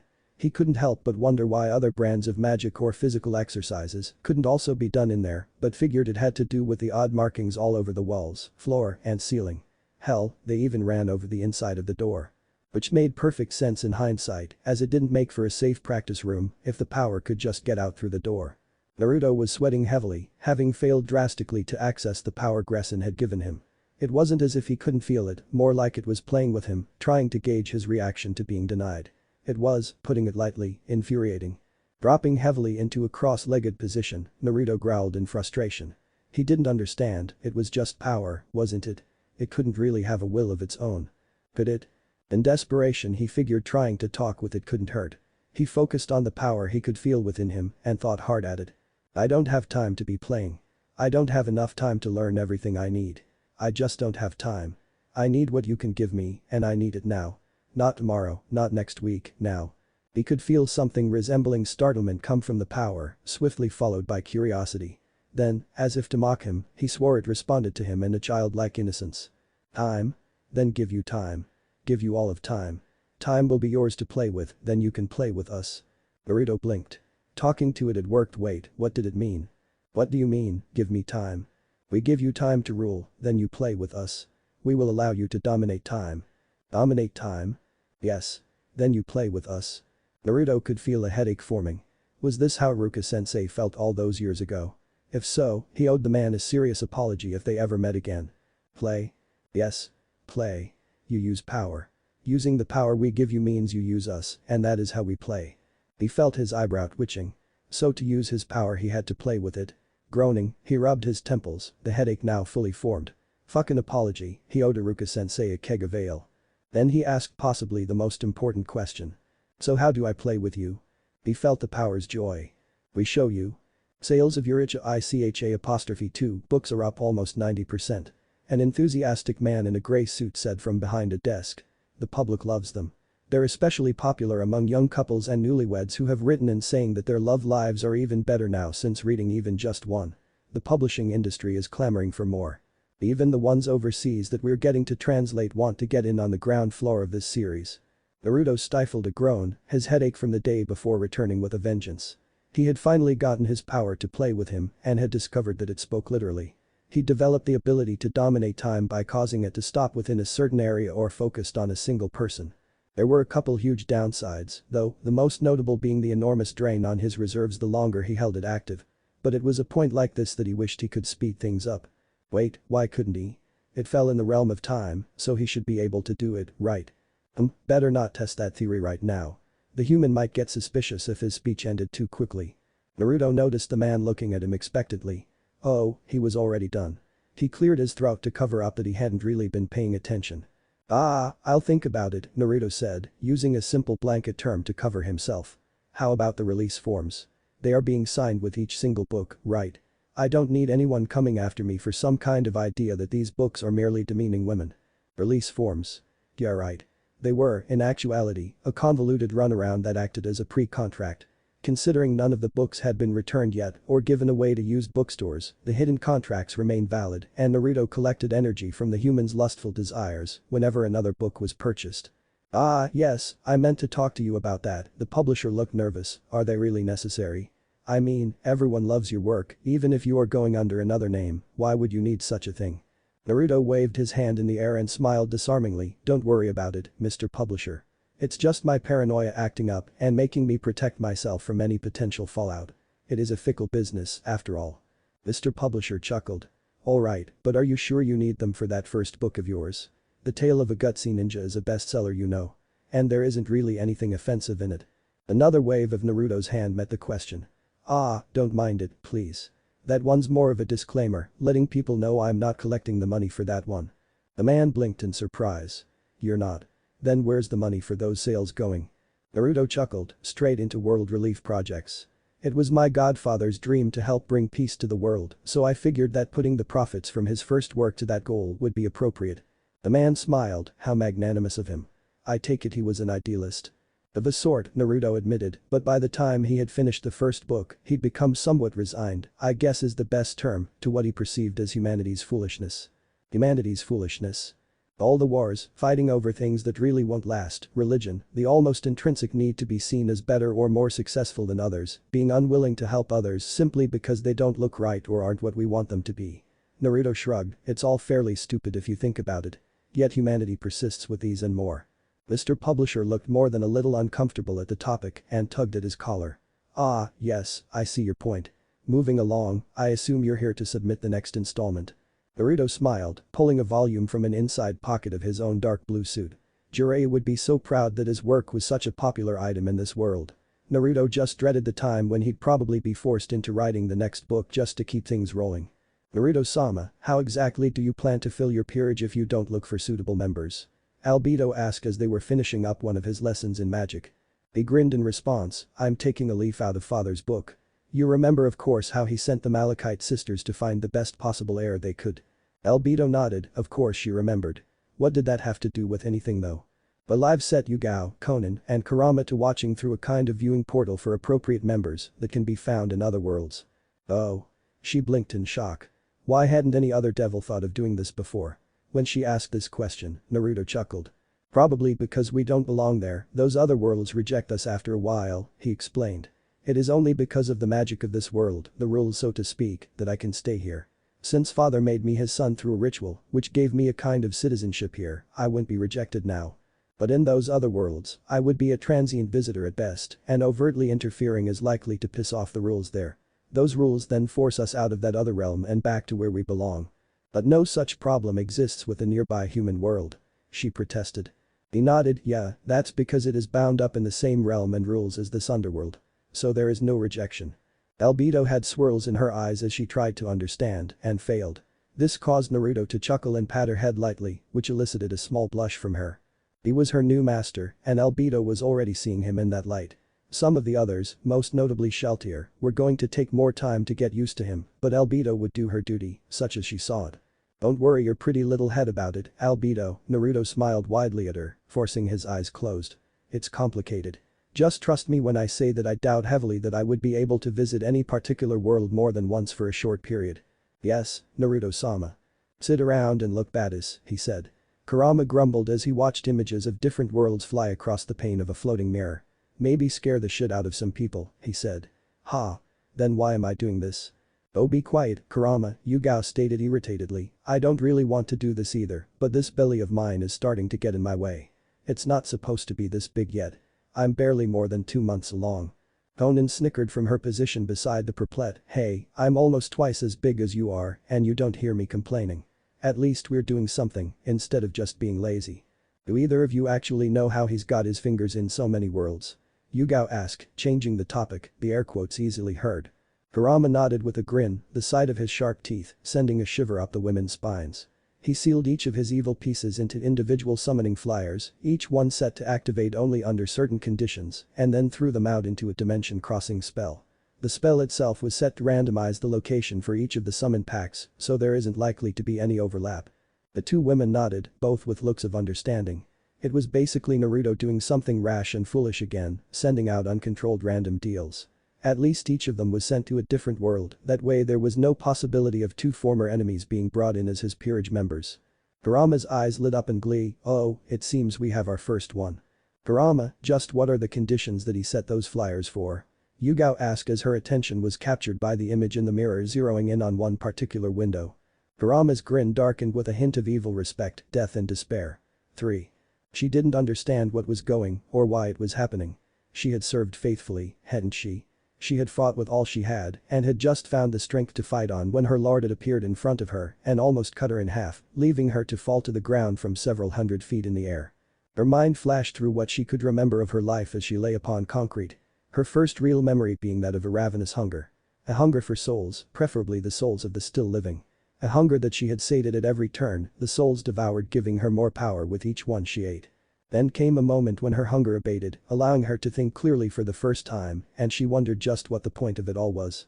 Sure, eating the souls of those human creatures gave her power, but why did she crave it? Why get all that power if there was nothing to do with it? And really, there wasn't anything she actually wanted to accomplish. She was just gaining strength and power for the sake of satisfying the hunger within her. The memories unfolded further, her body changing again and again, each time becoming more powerful, more individualized. She wasn't anyone else, she was herself. She was unique. She was alone. In that moment she had a new hunger awaken within her. A hunger for companionship. That hunger evolved into a desire to be seen for herself as a unique entity. She now craved not just the concept of company, but of recognition. Over the span of several years, at least as the humans viewed time, she gathered to her side 3 others. Each of them as unique as she was, but not as powerful. Their strength was more ephemeral, and in a world where the strongest survived by eating the flesh of the weak, they were pretty much bait for anyone on her level. The oddest thing in her mind was that they were each female and hated anything that was male with a passion. But by whatever god may exist, they were annoying. Always squabbling over the slightest thing. Only ever agreeing when she broke them apart. However, they were her responsibility, her friends, her family. She vowed to protect them. They would be her reason for becoming stronger, for getting more powerful. She would sacrifice everything for them. Then came that arrogant asshole. She had driven him off once before, but he apparently hadn't taken the hint. But this time something was strange, he was stronger than he should have been able to get in such a short time. It was confusing, and the surprise of it got the best of her. He beat her. He had her dead to rights, on her knees, ready for the finishing blow. A blow that never came. He had saved her from the bastard. He blasted the beast into oblivion. He offered her his hand and even more power, a power that she could use to make sure something like this never happened again. She took it and followed him, swearing her loyalty and service. She gained power, and he gave power even to her family, and they continued to follow her. She was their leader, their mother. They remained her responsibility. She was content. She gained more power over the following years and rose among the ranks of his servants to the 3rd spot. She stood just 3 places down from him. He revealed plans to go to war, to fight against an injustice that should have been solved long before. And she was the first to agree. She had sworn to serve him, and if this was what he wanted, then she would gladly lead the charge. But he had other plans for her and the others that stood in the top 3 with her. They, along with him and a couple others, would act as a diversion to draw out the most powerful enemies. They would destroy the enemy generals, then continue on to correct the injustice of their world. The plan had gone perfectly. The enemy indeed sent their strongest to do battle. And though she was forced to watch her family fall to the blade of the lead enemy general, she found herself in battle with a white-haired youth. They both used water as their weapon, they both manipulated the molecules of the air to form their attacks. It was a stalemate. Then the boy did something she didn't think possible. He manipulated the very weather. He changed the one sunny day into an overcast storm cloud that unleashed small snow particles. But this wasn't normal snow, no. Wherever it touched it transformed into flowers of ice. These crystals built quickly, and many of them formed upon her own body, and eventually she was trapped within a giant ice crystal made of many tiny flowers. She couldn't breathe. She couldn't move even the smallest of muscles. She was frozen. But her lord was still out there. He still needed her. She had failed her family, but she could not fail him. She dug deep within herself and found, to her great surprise, a power of her own sleeping. She grasped it. She forced it to awaken. And she was once again reborn. Her prison of ice shattered. She stood on air proudly in her new body. She flashed to the side of her lord. Then blinding pain, both physical and emotional. He stared at her with contempt, a sneer that wounded her heart. His sword was covered in her blood, atchaved when he almost bifurcated her. His voice breaking her heart with his final words as she fell. I have no need for a failed pawn to return. You should have just stayed dead within your prison. Now she lay bleeding out, her heart in more pain than she thought she could bear. The physical wound didn't even hurt in comparison. Her lord, her savior, had thrown her out with the trash. It made no sense. She had found this power within her for his sake. Also she could still serve and protect him. Why was he throwing away her loyalty, all her years of service? Did it all mean nothing to him? Finally she felt her strength ebb. Her eyes closed. A single tear fell from beneath her eyelid. Her heart screamed within her, the loneliness and betrayal taking one last turn. Her lips parted and a soundless whisper came from between them. Someone, save me. In that instant a flash of golden light enveloped her and time stood still. Her eyes snapped open, her pain all but forgotten in surprise. Before her stood a young man, a blond boy who appeared to be in his mid-teens as humans reckon things. He had a small sad smile, and his silver blue eyes held an understanding so deep her heart instinctively knew he felt her pain. "Well, before I get to anything else, I believe introductions are in order." He sketched a courtly bow, his gaze never leaving hers. "My name is Naruto Asmodi. I have come in response to your request for someone to save you." She blinked, but her stare refused to leave the view of his eyes. Eyes that revealed a great deal of intimate knowledge of the feelings of pain, heartbreak, and betrayal. Emotions that currently coursed strongly within her breast. The fact that he knew them so well was what probably persuaded her to speak. Finally, after what felt like hours but was only a few moments, she found her voice. A sweet, soft-sounding voice that belied the strength of the woman who possessed it. "Dear Harable. Tressa Spada." "Ah, Tear-san, may I call you Tear-san?" He received a nod and continued, "I'll admit that I'm rather new at this whole saving people thing. Especially the near dead, like yourself. But I suppose I should really ask what you are willing to give up in return." Tear blinked again. This was an unusual boy. He had no doubt that he could save her. Save her from death, and maybe more than death. She firmed her resolve, her expression showing her conviction. "Everything?" Naruto rubbed his chin. "Everything, you say? Are you sure? That everything includes not only giving up your world, your body, or your very soul, you know. This is quite literally a deal with the devil." Here's expression didn't so much as twitch. "Yes. I will give you everything I have. Everything I am. Under one condition." The boy raised his eyebrow. "A condition, huh? And just what do you want besides not dying? I can see by your eyes, you know the pain I feel right now. You know it well." He didn't give any acknowledgement, but she saw him tense slightly. Obviously this was a sensitive subject, but she pushed on. "I want your sworn oath. I do not wish to feel like this again. If you save me, I will give you my all and everything. In return, you swear to never betray me like him." Naruto stood for a few moments, his eyes closed in thought. Or so she believed. When his eyes opened again, Tear saw his answer in those expressive orbs. He held out a hand to her, and it was a transparent red object that looked like a female warrior. It was a fitting image in her mid. "Very well, Tear Harable, you have my word. Our contract is formed. You will become my queen, my second in command, serving me with everything you have, and in return I swear to never betray you.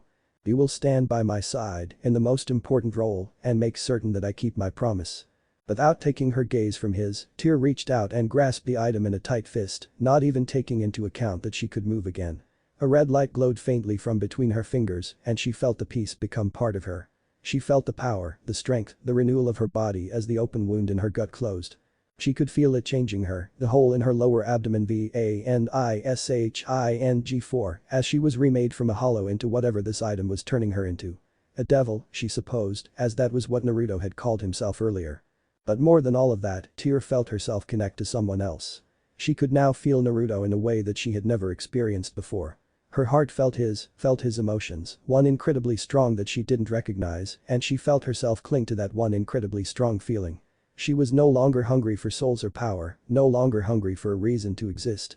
This young man would be her reason, her heart support. She was full now, full of his emotions, his very presence. And she felt no regret.